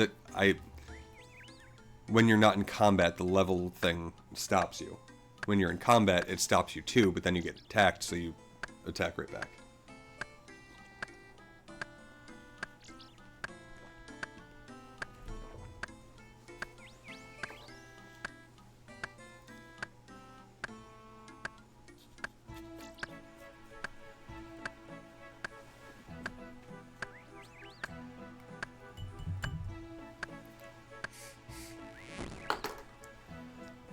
Gonna have to clean that pipe out pretty soon. It's getting cakey.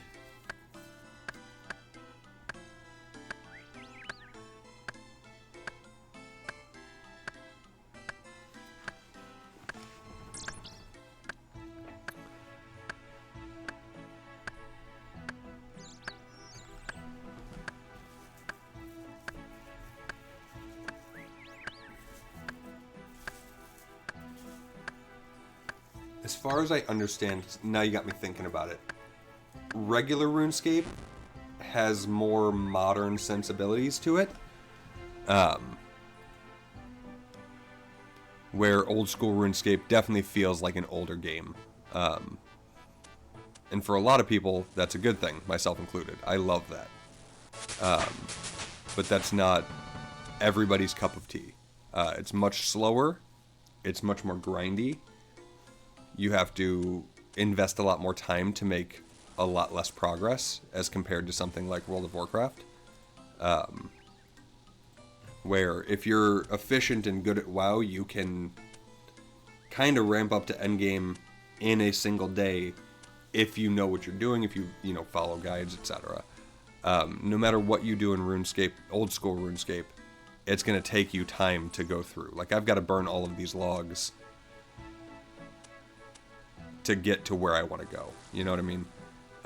There's no shortcut on that. There's no shortchanging the system. It's not like I could really be more efficient. The only thing I could do to be more efficient on this in particular would be finding a better spot to do the things that I'm trying to do.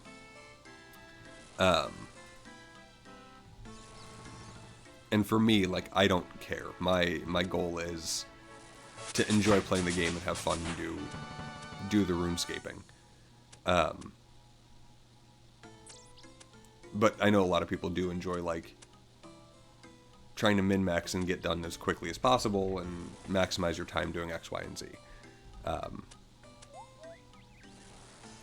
I believe regular RuneScape has more of those sensibilities where it can be faster. It's more of a pay-to-play game than it is a free-to-play game. I've got this guy coming in again. I mean, I guess I can go and talk to him, because, like... Attention, you've been recommended for my corps. Do you think you can be the best? Sir, yes, sir. Oh, and I have no hat on, so I look with my purple beard. Let's see if we're a fit. Sit-ups. This one.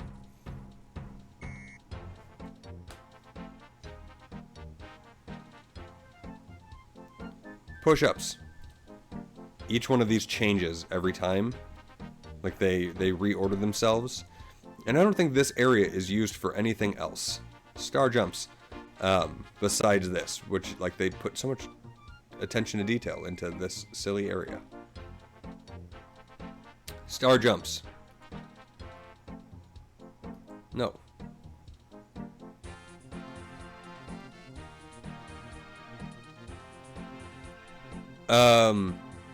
We talked about that a little bit previously, and I'm not against, but also have no strong feelings towards.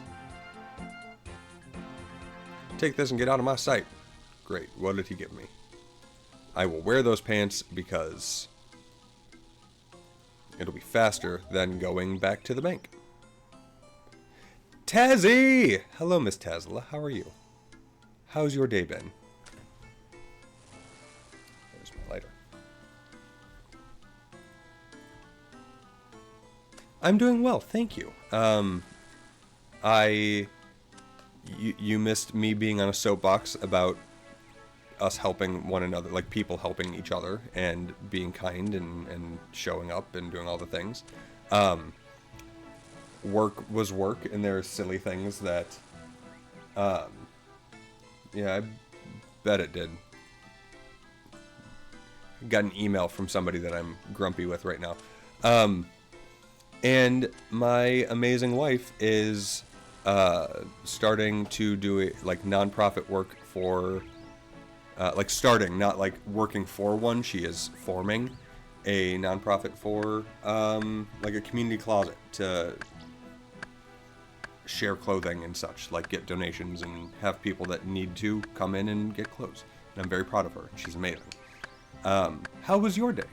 How are you feeling? How is everything going? How did the rest of stream go last night? I saw that there seems to have been a blip somewhere in there. I was very concerned that the stream ended, and then I woke up to another stream started notification, because I didn't want to lose my streak, but it looks like the lurk stayed, so happy about that. But yeah, how are you? How's everything going?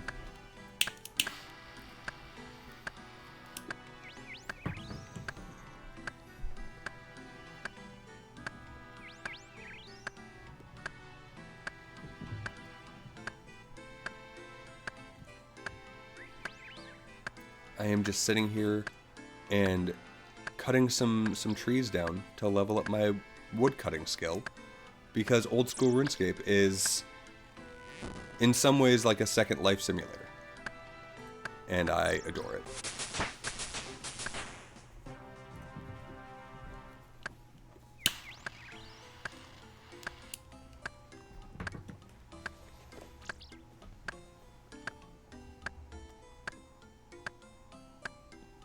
Internet went out, then my nitrate was asked for the rest of the stream and kept freezing.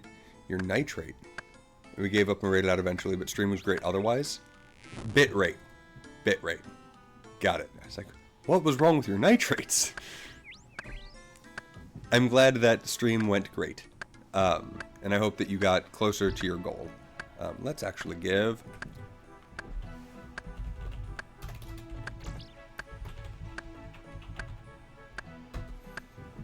If you are here and you are not already following Miss Tazzy, please absolutely go follow her. She is a fantastic streamer, fantastic friend of the channel, and she is in a forever-thon streamathon at the moment, but more importantly, she's pushing for partner. So if you're ever able to go and just lurk, please absolutely go and help our friend get over that hump, because numbers are made up and none of this actually means anything. So if you can support for free, you should absolutely do so. She is a wonderful human being, even if she won't give me my 10,000 points back. It's fine.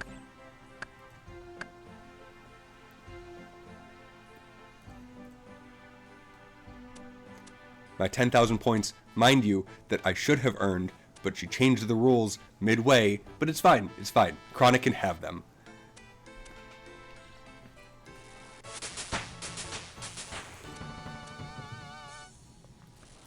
But nah, seriously, like, I love being in your stream. There were a couple days, that I did not say hello, but you're here, so, like, now I can, it's not weird for me to be like, hey, just, you know, I'm still here. I have not missed a stream since the first time Ollie raided you. Every single stream that you have done since then, I have been in, and most of them my wife has been in.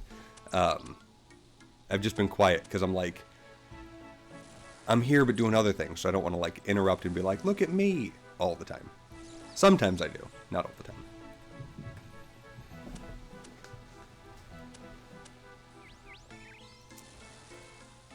But yeah, we're doing... You're fantastic. I love you to death, and Jen loves you to death too. The other night she was having some insomnia. This was a week or so ago, like 1 to 2 weeks ago.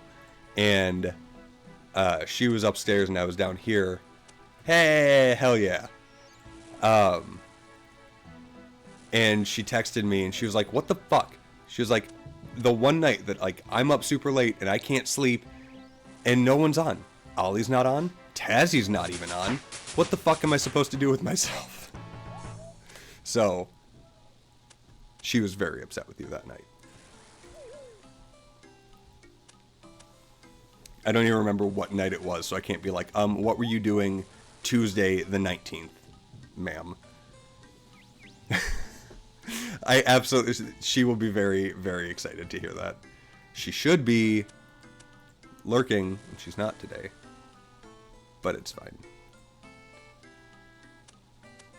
She was out with Addie for a little while. They went out to the park, and then I think did some errands afterwards. So they are home now, and I am still being a deadbeat, playing video games on the internet instead of being with my family. But we are... My aunt is having a social, like an ice cream social fundraiser, so we're doing that in an hour or so. So I was like, I'm going to get my stream in now. Oh, because, like, you get it, you know. I, today, just hit a new achievement. I have streamed for 250 hours, so I hit the first one on that, and then this is stream 24 out of the 25 needed for the go live 25 days out of 30 thing.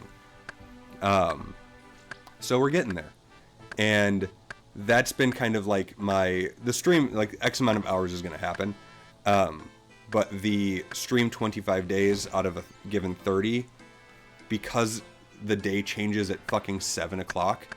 There are some days that I'll go live at, 8 a.m. because I'm doing a co-work kind of thing, playing RuneScape and working. And then I won't go live the next day in the morning, and I'll go live in the evening, and then I've missed a whole day, even though calendar days I'm doing. Very irritating when I discovered that. So I'm focused on that right now, and that's kind of like my target. And once that is done, and I've completed that part, like that achievement, and it's done forever, and I don't have to worry about it ever again, it's going to free up my brain so that I can do a little bit more of the things that I want to do, because we should chat sometime. But one of my goals during unemployment for starting Twitch again after 10 years of being off of it when I was doing it with my buddy, youtube.com/xnlfriends, and you'll see all of our old content. Most of it's very, very good. It's very funny. But with Twitch Prime, these people don't have to have any interest in Twitch to support me. And I have a robust network of people that I could go to and say, hey, go create a Twitch account and subscribe to me through your Twitch Prime. And that's what my realm is on the actual business side of things, is putting together customer education materials and marketing lists and the customer support side of it. So now that this achievement will be done, I will have a little more headspace to put that. Please and thank you. I appreciate that. Orange Bleat, did you go follow Tazzy? If you haven't, go do that. But yeah, I want to, I'm going to be putting together video walkthroughs and text guides and everything. Kate! How are you, my friend? I clicked that too early. Let's go pick up that oak log and go back, and that probably fucked up my whole pathing here. I am good. I have a thing, but I want to finish this thought. So, going through, and there's an Unreal achievement I didn't think I'd ever hit that somehow I'm actually really close to because Twitch numbers and analytics completely blown. 100%. And I'm very interested in that. Also, I have watched you specifically for over 9 days now. My account. I have not been there for all of it. But my... What is this? Does this give me experience? It does. What the fuck is this? I have no idea. So I'm gonna like start doing that. And my parents live down in the villages in Florida, where there are a lot of old people that have Amazon Prime accounts, but don't interact or engage with Twitch. So like through an email marketing system and everything, I want that to become something legitimate and real. So we'll see how I'll keep you posted on how that goes. But now that this achievement will be done, I will have a lot more headspace to actually do that. Perfect. Tazzy is fantastic, and I'm glad that everybody's following her. Kate, how did your stream go for the rest of yesterday? I stopped interacting and talking because I immediately went to go do this. And then by the time I finished that,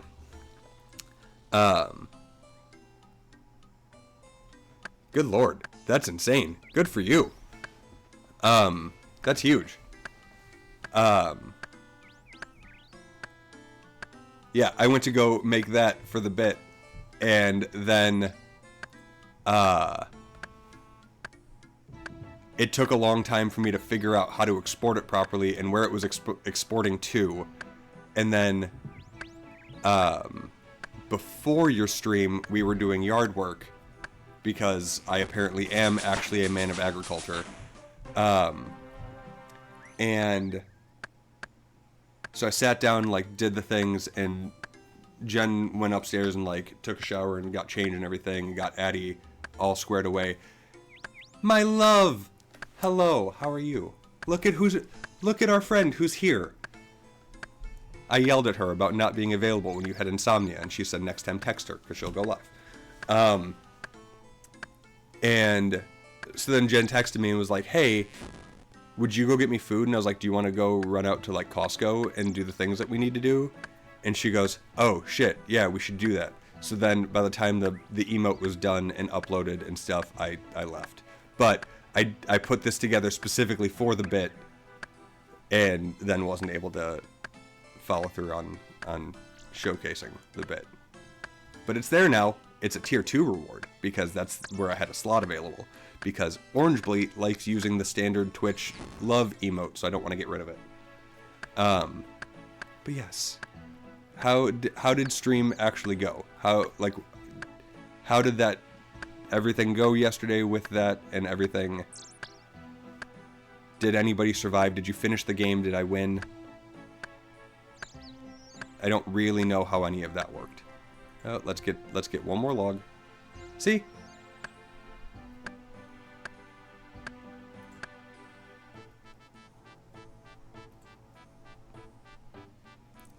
Can I burn logs here? Oh, good.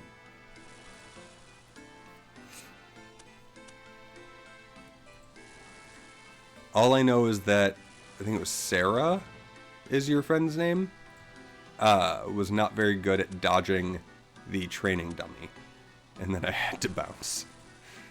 So, not a whole lot of context there.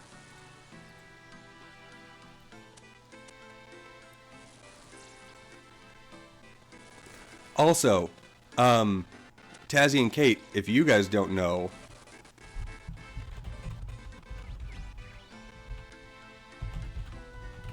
my friend Loopy Picklehead, he is also a fantastic streamer. Long time personal friend of mine. And he makes art in Mario Paint, as well as does other things, and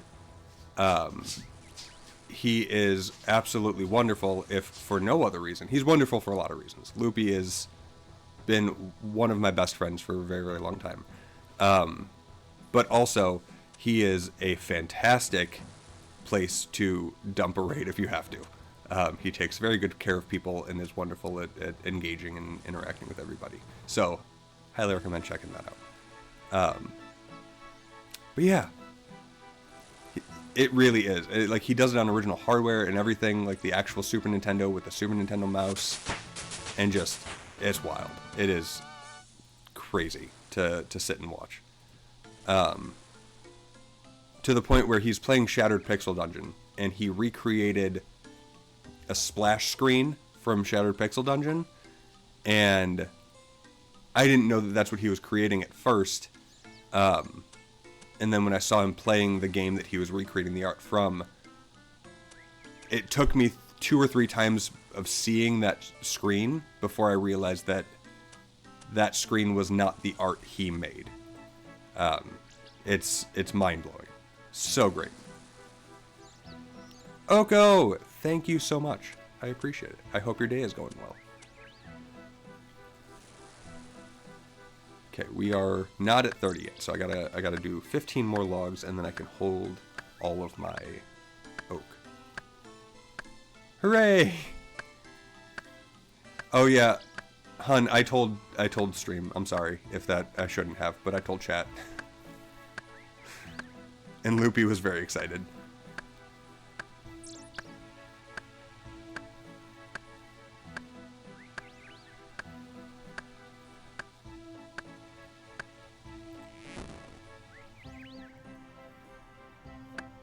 I'm gonna laugh if she had to go walk away and tend to the child the second that you popped in to say that.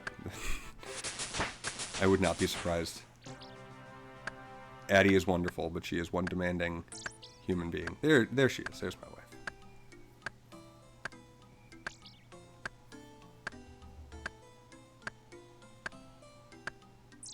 Yeah, Orange Bleat said he hated the idea, and also hates the idea of helping other people.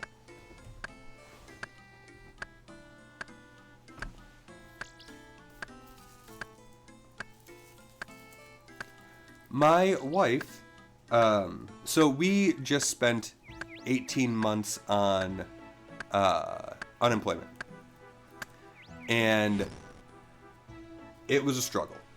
it was rough, but also even before unemployment, like it's not enough anymore, right? Like when you work full time, you're still living paycheck to paycheck, and things are a struggle. And she has, honey, stop me at any time, by the way. Be like, this is mine, I want to talk about it. So, like, the bar for government assistance is here. Most people are living here, but the needs for actually maintaining a life is, like, here. So, like, you're here and you're really fucked because you're not on government assistance and you're not making enough to actually survive and live. And she saw that and kind of went, you know, somebody needs to put together something that's a community closet. Feel free to correct me if I get anything incorrect at any point. And a place where, like, you're not charged, you're not paying for these clothes, you're not, you know, it's just the community supporting each other and yourselves and doing the things. Because so many people have clothes that they're not going to use anymore, and they're not going to, you know, that they want to get rid of for donations or whatever, right? And exactly. And she wants to put something together for, you know, men, women, boys, girls, old, young, etc., where people in the community can donate their clothes, and then it can get a second life in the community and stay in our, you're in my city. Oh, that's right. You're in our general area, right? You're Midwestern, Chicago-centric. Hell yeah. I would really appreciate that. And that's, so she was like, you know, she posted out there and said, hey, if you have clothes that you want to get rid of, you know, I'm doing this thing. And there was a lot of interest pretty quickly. No, stop it. And it's one of those things that it feels right. Jake! I mean, hell, look at the... Is that a bit about my title? because I was about to relate to you, but I think you're doing a bit based on the title. But yeah, so she's doing that, and it's amazing, and the community, like, she has enough notoriety and enough, of a name. Yeah, were you, Jake? Thanks. People trust her, so they're willing, and there were questions of like, are you tax exempt? Are you this? Are you that? Are you that? And so we spent this morning kind of crafting some messaging and getting it out there, getting the word out there to say like, hey, this is who we are and what we're doing, and if you're interested in supporting, this is how you can do it. But at first, it's going to be pop-ups of like, if it's in a park district building or in a school, or if there's a strip mall or business that has space that wants to kind of host us. And the goal is very specifically to be agnostic on everything. I have ideas on the tech side of things, like how we can get people to have like a card, or like she and I haven't spoken about this part yet, but like this is where my brain goes and comes in, of getting like, you get X amount per visit or per week or per month or whatever. I absolutely will. Thank you so much, Oko. And you're not Axonal French, Acid Dental Frank, Arctic Dentures Frets. Yep. Thanks, Chicana. That's exactly. Those are all of the original names that I was going through to when I was thinking of doing Axonal Friends. So it's crazy that you hit them all in the nail on the head. But yeah, no, I'm super proud and super excited, and doing this kind of thing has been like volunteering and being community involved. Like I've been in this same municipality for my entire life outside of when I lived in Texas with my lovely wife. And I have a lot of history where we live and everything like that. And watching her come in and make this place her own and make it her community and get involved and, volunteer and be on different boards of directors and like all of these different things where she's just stepped up and been the reliable person to be involved and to, people know that they can call Jen and say, hey, I need this for this event, or I need a body here, or I need this, can you help negotiate with these people? Like, it's just, it brings tears to my eyes, and I'm incredibly proud of her. To see her go in now and go, that can't be, yep. We are of the same mind. So I absolutely love that, and thank you for the kind words and the support, because it means a lot to me too. But you'd be surprised. Like, so many times it's just like, I need someone that is breathing to watch over this area that I know won't shit the bed. And that's how a lot of things will start, of going in and just being like, yeah, I can definitely stand here and make sure that,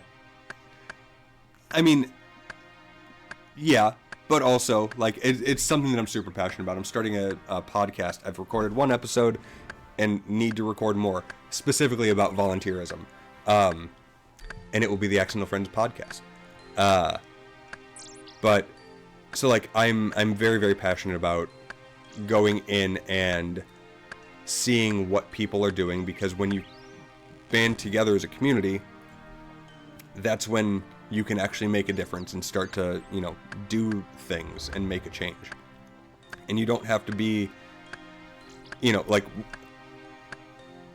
Jen's starting this community closet, and it will benefit, it'll be an option for 150,000 people in the surrounding area, right? Like, and she's just one person that decided, you know what, I have this wherewithal, I have this drive, I have this desire, and I want to do a thing. So she said, yes, I'm going to do it, and she is. And that's what it takes to kind of make these changes and do these things. Hey, Chicano, welcome back. And yeah, like, that's how it starts, and then you start getting the phone calls of, like, you know, hey, can you manage this portion of this event? Like, I need volunteers. Can you organize that? It's scary, accidental friends. The moto group I rode with in Chicago did runs of gloves, jackets, hats, blankets for the homeless and everyone. Yep, I've got a very a good friend of mine does a lot of support for the homeless in Chicago as well. I'm not going to name that one because that's doxy, but pretty big organization that does a lot of that. Oh, Chronic, you're here. I wasn't talking about you earlier, it's fine. What are these guys? Are these the people for...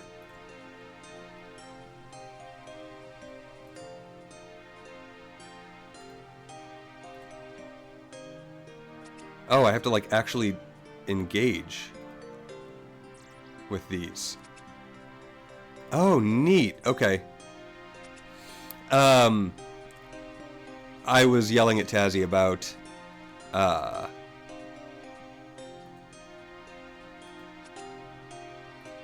how you stole 10,000 of my Tazzy points.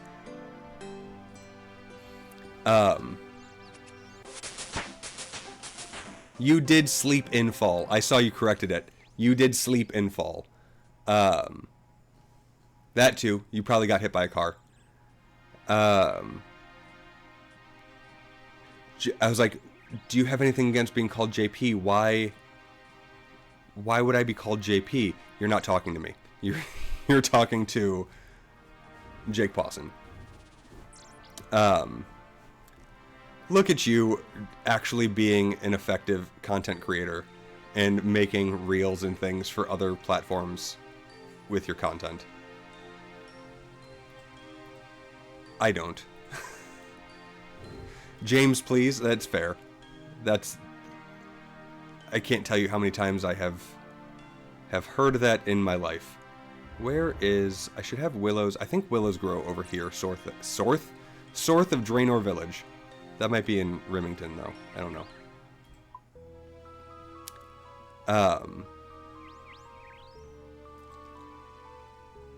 Oaks.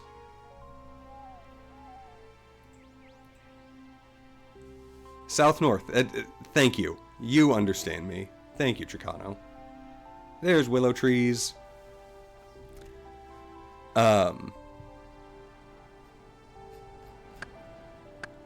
But yeah, my wife is dope, and I'm super proud of her.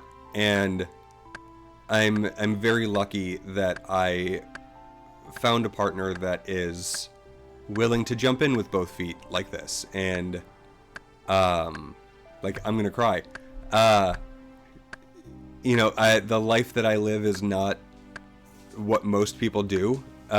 Sunshine Mama, right there, Chronic. Be nice. You know, because we are very involved, and you know, I've got, in my busy season, I've got a meeting multiple times every week, multiple nights every week, and it's, you know, putting on different events and different charitable organizations and different foundations and yada yada yada.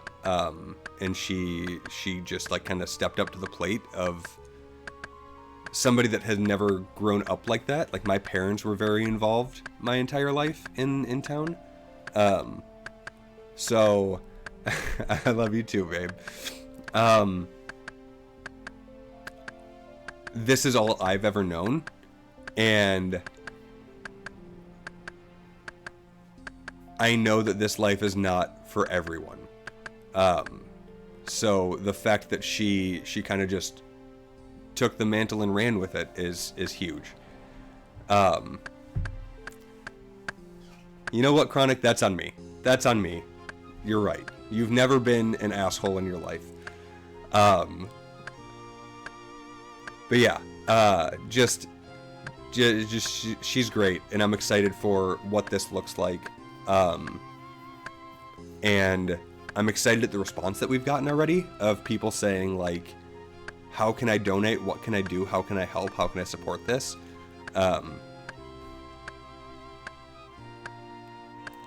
And it's just great. So if you guys are interested, we will keep that going. Even more reason for me to get my fucking Discord set up so that we can, like, talk about these things. To bring it back to me, yeah, I also, that Yas came in after I said to bring it back to me in my world, so I'm assuming that you're excited that we're going to talk about Axe more. I'm starting a podcast about Axe No Friends podcast of being engaged in volunteerism. And more streamer talk. The goal is to keep it apolitical and talk to people that are doing the real work, so to speak.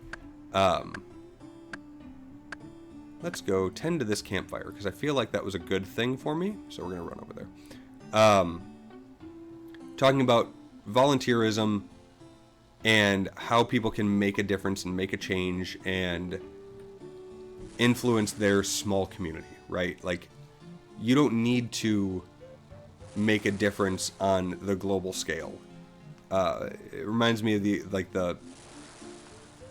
attributed to Anonymous, like, thing of everybody worries about if they went back in time, they would step on a butterfly and ruin the course of history forever, but nobody thinks that making a small change today can make a big impact in the future. And that's what I want to focus on. Like, yes, eventually I would love to have, like, AOC on talking about, you know, what volunteerism means and, like, how it does impact larger things and what she's seen. But I never want to lose focus of, you know, talking to John from Joliet, who, you know, is a biker and rides his motorcycle around on snowless days in the middle of January to go and collect coats for people. You know, and the draw is because he's riding a motorcycle in the winter, so that's interesting to people, so it starts the conversation, so it, you know, leads to them getting more donations for people. So that's why, while I understood, Jake, that it was a bit there, like the volunteerism angle is incredibly important and something I'm very passionate about, so that's why I kind of, like, just focused in on it. So yeah, like, it's being engaged with your community and with the people around you and helping one more. John wants more roundabouts because traffic lights suck. That is correct. They don't pick up motorcycles, and the amount of times that I have run red lights because it doesn't register you. I think in Illinois, at least, there's actually a law that says that if the light doesn't change, like, if you stay at the light for 2 things, yeah, you can go through.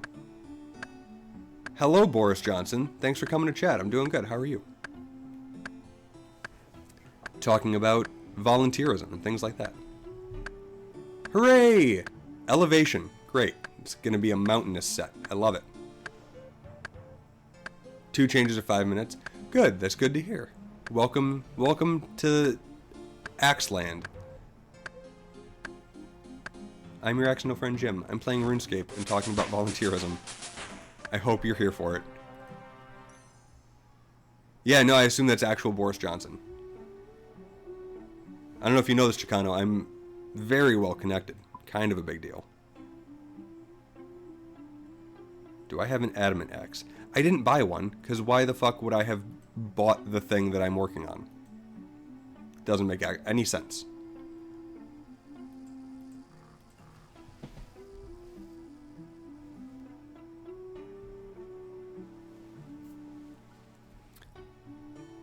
I love, and this is genuine. I love getting texts from my boss after boss.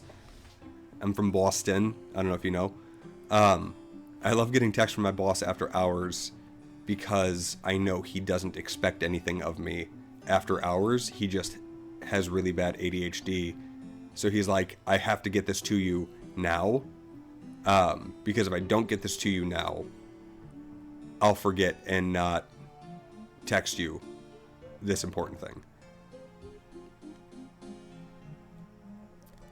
I mean, listen, I'm glad that you still are willing to do that much work for yourself. You know, I'm glad that you're still willing to take that on yourself. Yeah. And I come from, the last time I had a job, I was in the tech startup game. And, oh boy, was that a different atmosphere. I was one of 8 people in the entire company, and 3 of them were engineers. And one of them was not the most effective human being. Like, it was really me running any operations and customer support. And, oh, my wife and child are now outside. Hi. So I was on 24/7. Yeah, it's a lot. And I love it. I absolutely loved doing it. But it's all consuming. And it was like I was on for 17 hours a day, and I couldn't be away from my phone, and I couldn't stop looking at my phone, checking Slack, seeing, did my boss message me? Did an order come in? Do I need to, solve a problem? You're going to come give me a hug? Hi. Come say hi to chat. Hi, Lazy Kate. Good job.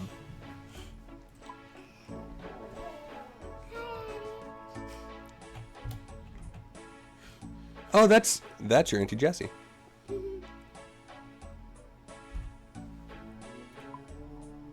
This is my little monster. Oh. Get Auntie Jessie. No, Auntie Jessie is Phoenix Risen. Lazy Kate's is Miss Kate. Not your Miss Kate, but Daddy's internet friend. See, she said, "How are you?" Good. And what do you say? How are you? Thank you. Oh, and we run away. She's gone. She wants to know that, she wants to ask, but she doesn't actually care what you have to say about it. She's great. And for those of you unfamiliar, she picked Hollow Knight for me to play the other day. And yep, she's out. Listen, she has ADHD. Already, I know it. It's fine. She swears like a fucking sailor. And she knows how to. And she's respectful with it, and she's kind. But the first time she swore, I think she was 2.5. First time she swore on her own. Because I don't believe in, language is language. Exactly. There's a time and a place. I swear, I'm really bad about not giving a fuck who I'm around. And back when we worked for where Jen and I met, at big corporate tech company, everybody would be on their P's and Q's, and you had to be polite and quiet and this, that, and the other. And I didn't give a fuck. And I was if I had a problem, I would bitch about it, and my boss hated it because then she had to deal with fallout if any of her bosses heard. But I was usually right, so they couldn't really say anything about it other than, could you use nicer language? Anyway, she was 2.5, I think, and we unbuckled her from the front. We reached back and unbuckled her. Fair. Good point, Chronic. And she popped out of her seat. If I have a problem, I solve it. Check out the hook while my DJ revolves it. So I went back. I have to close my eyes, otherwise I'll keep looking at chat and never get this done. We reach back, let her, you know, unbuckled out of her car seat, and she pops out of it, but she like popped sideways, so she was standing between the car and the, like the front seat of the car and her seat, and she was stuck. And she looked at Mom and goes, "Shit, I'm stuck." And it was the most adorable thing. But yeah, she knows how to swear. She knows each word, like, and when and how to use it. And I mean, I'm sure that there are many swear words that she doesn't know, but she knows, like, you don't swear at people. You can swear at things. But yeah, my kid's fucking dope. She is amazing. And like, yeah, she's just the best. She is 4 years old now and doing multiplication, division, reading chapter books. She's got one more. That's her godmother, by the way. Phoenix Risen knows better than anybody.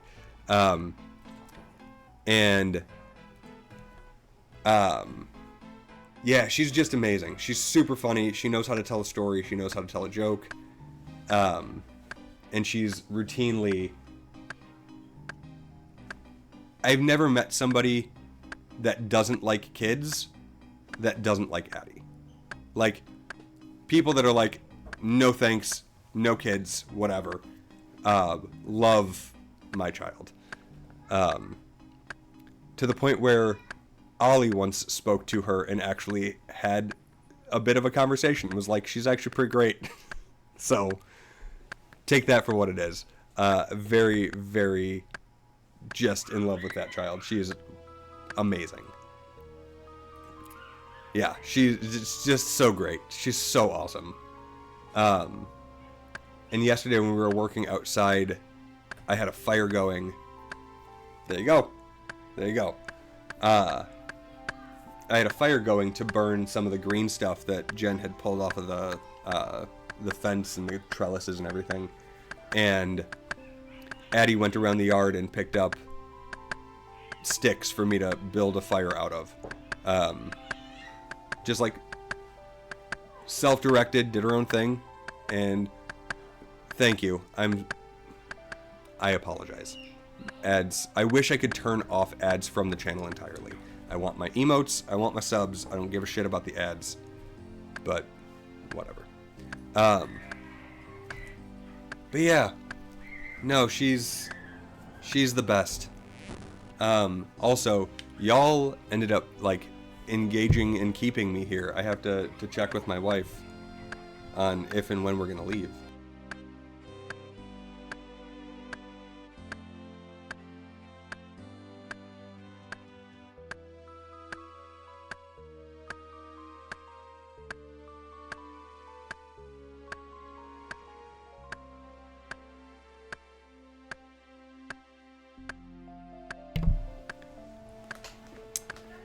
Auntie Kim has an ice cream social thing fundraiser that they're doing tonight. So we're going to go and support her on that.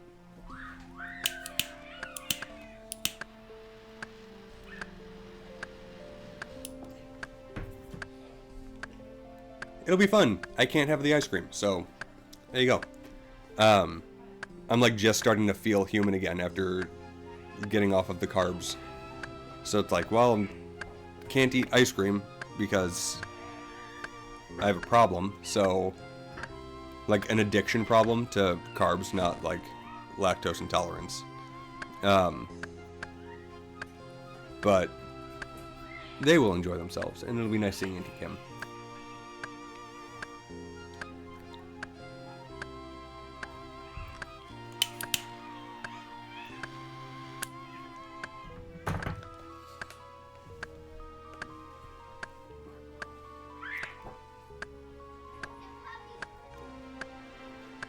I will. I was gonna say, do you know Auntie Kim? Like, you obviously do, but that was like, it surprised me. And now I'm sure everybody that knows you as my little sister is incredibly confused. Welcome back, Chronic. Thank you for sitting through those horrible ads.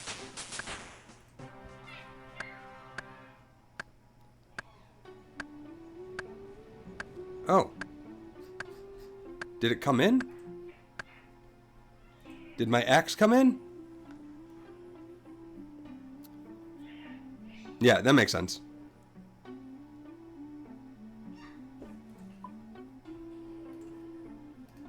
Collect. Hooray! She is not blood related, but she is my little sister. She has been my little sister for 30 years, well before she was born.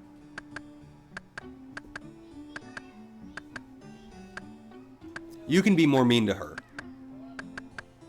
You can be mean to Phoenix, Chronic. Are you home, by the way? Or are you still at work?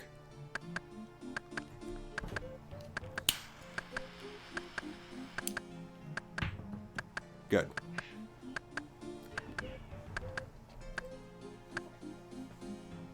She's lucky to have me and she knows it.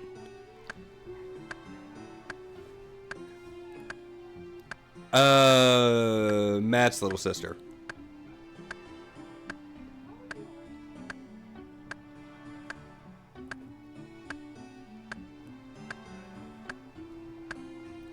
So, Orange Bleat, you probably, like, if you met her when she was like 12. Yeah, like, if then. Jessica?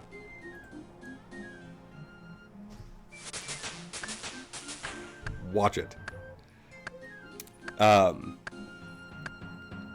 What the fuck was I was gonna, like, say and talk about a thing. I have no idea. I don't know what's going on anymore. I'm losing my mind.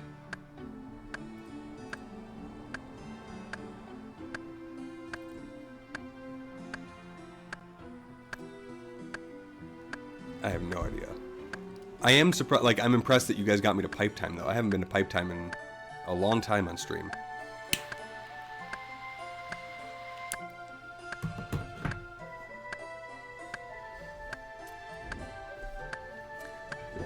So, like, Tazzy, what is this, the martial arts work?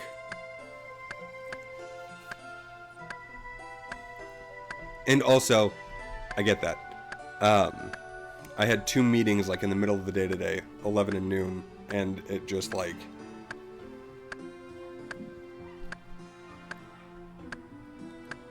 I get that.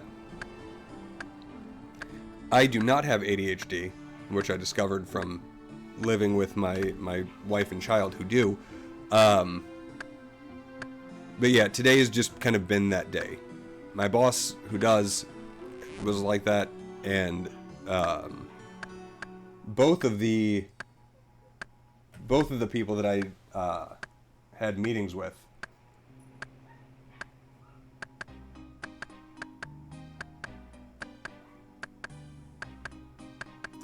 good lord, I'm so done with that, people. Martial arts have been at the front desk to do 18, what is that? 1,835,746 projects, and all I've actually done is make a reel for Instagram. Hey, you know what? You're all luck to me as well. My very presence either makes you happy or hover the band icon. Regardless, you know I'm over here. That's rough. That's rough. That's rough. And I'm very sorry for that. I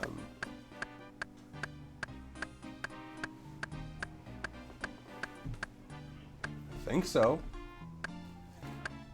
I think we did, boss.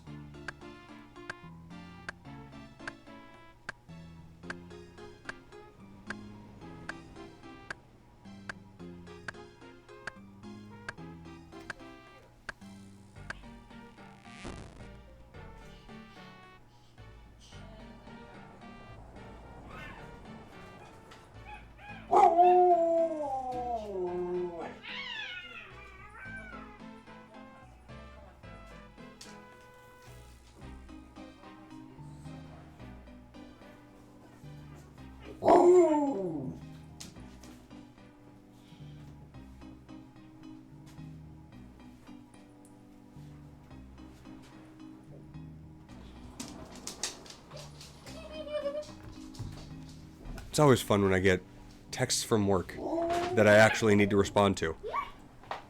That was one where he was like, I need clarification on this.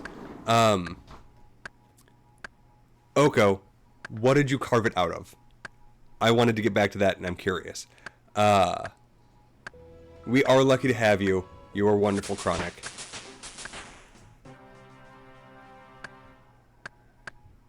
Loopy is proud of Miss Tazzy, which yes, we all should be. She is a husky, and is... I mean, it's kind of work related. This is work. She is a husky, and she is excited. Go lurk. Thank you, Kate. You're wonderful. Okay. A pipe blanket was probably Briar. Hooray! Proud of you for getting that job, sis. Hound Doggo, husky, very excited that it's not 110 degrees anymore. She was not happy when we lived in Texas. Kind of getting everything. Yeah, for real.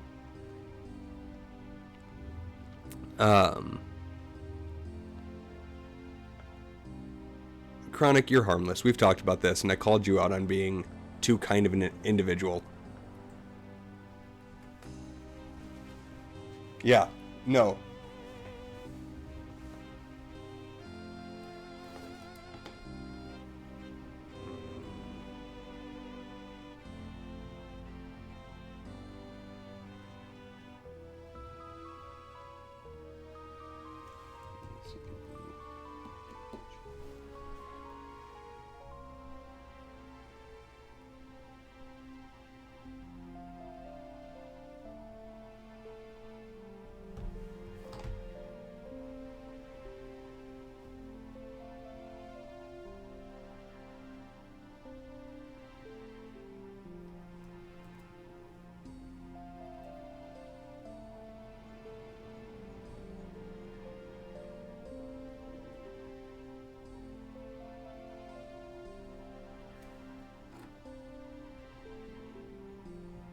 See if I can find that number.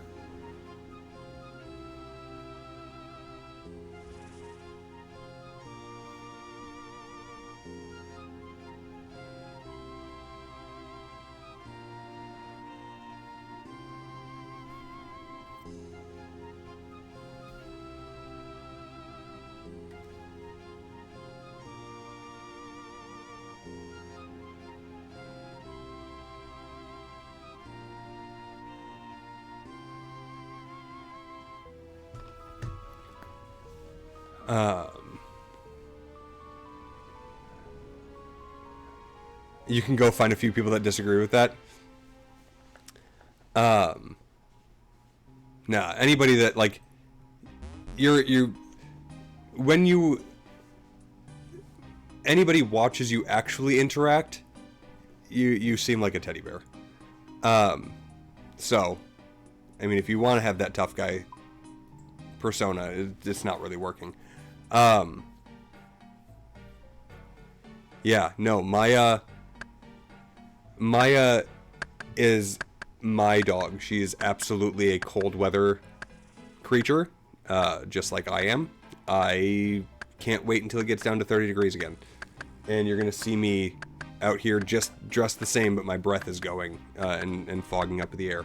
I apologize for having to jump onto work a little bit there. My boss almost had a heart attack based on one of the things that we had to request. And then I explained what was going on. He was like, "Oh, that makes more sense." But yeah. No, you guys are amazing and wonderful. I am going to have to raid out because I've agreed to go to this event, which will be fun. It'll be great. Tazzy, don't. I want to stay.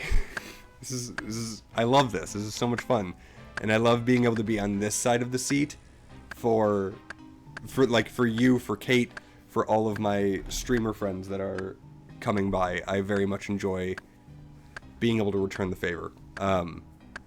But I have to go and do my real life things. You need distractions to keep you focused.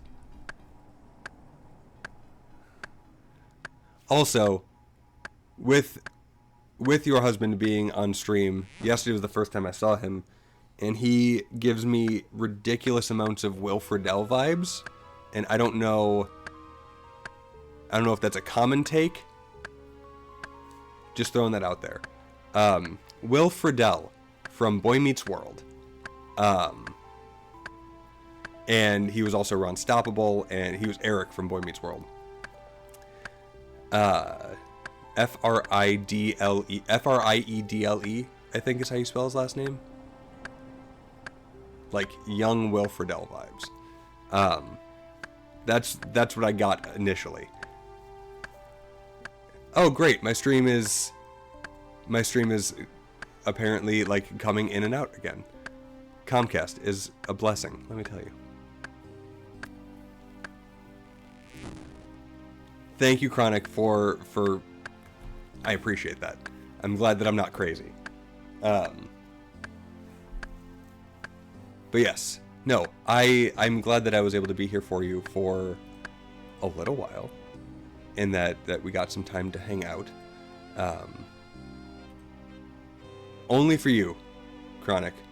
Only for you. I mean, yeah, it could be anything. You guys are going to get me here forever, and then I'm going to get in trouble. Let me go see. Let's see if we have friends on right now. Who...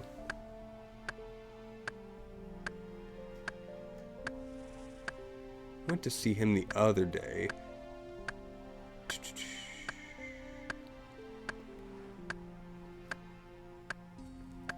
Because I have friends here, we are going to go and see our friend Suzaku. Looks like he's playing a spooky game today. We're gonna go see our friend Suzaku. He is wonderful. Ryan Eggold. I heard the Harry Potter last night. This is the raid command for subs. This is the raid command for no subs. Here's our thank you to Lazy Kates for making those raid commands, because I'm not good at this. I love you all very, very much. Thank you so much for being here. You're wonderful. I will see most of you very soon in one of our other friends' streams, probably tonight. And then we'll get this last Willow Wood before we go, because I know you guys all really want to see that. Thank you. I will. You're wonderful. I appreciate it. And I hope you get some work done. I hope you can focus. I hope Says helps. Orange Bleak, Chronic, Oko, Lazy Kates, you were here for a while. Chicano, Loopy, Jessica, obviously. Little sister. You guys are great. I'm going to run out of time. I appreciate all of you very, very much. And I will see you very soon. And I hope you have a wonderful rest of your day. See you guys next time.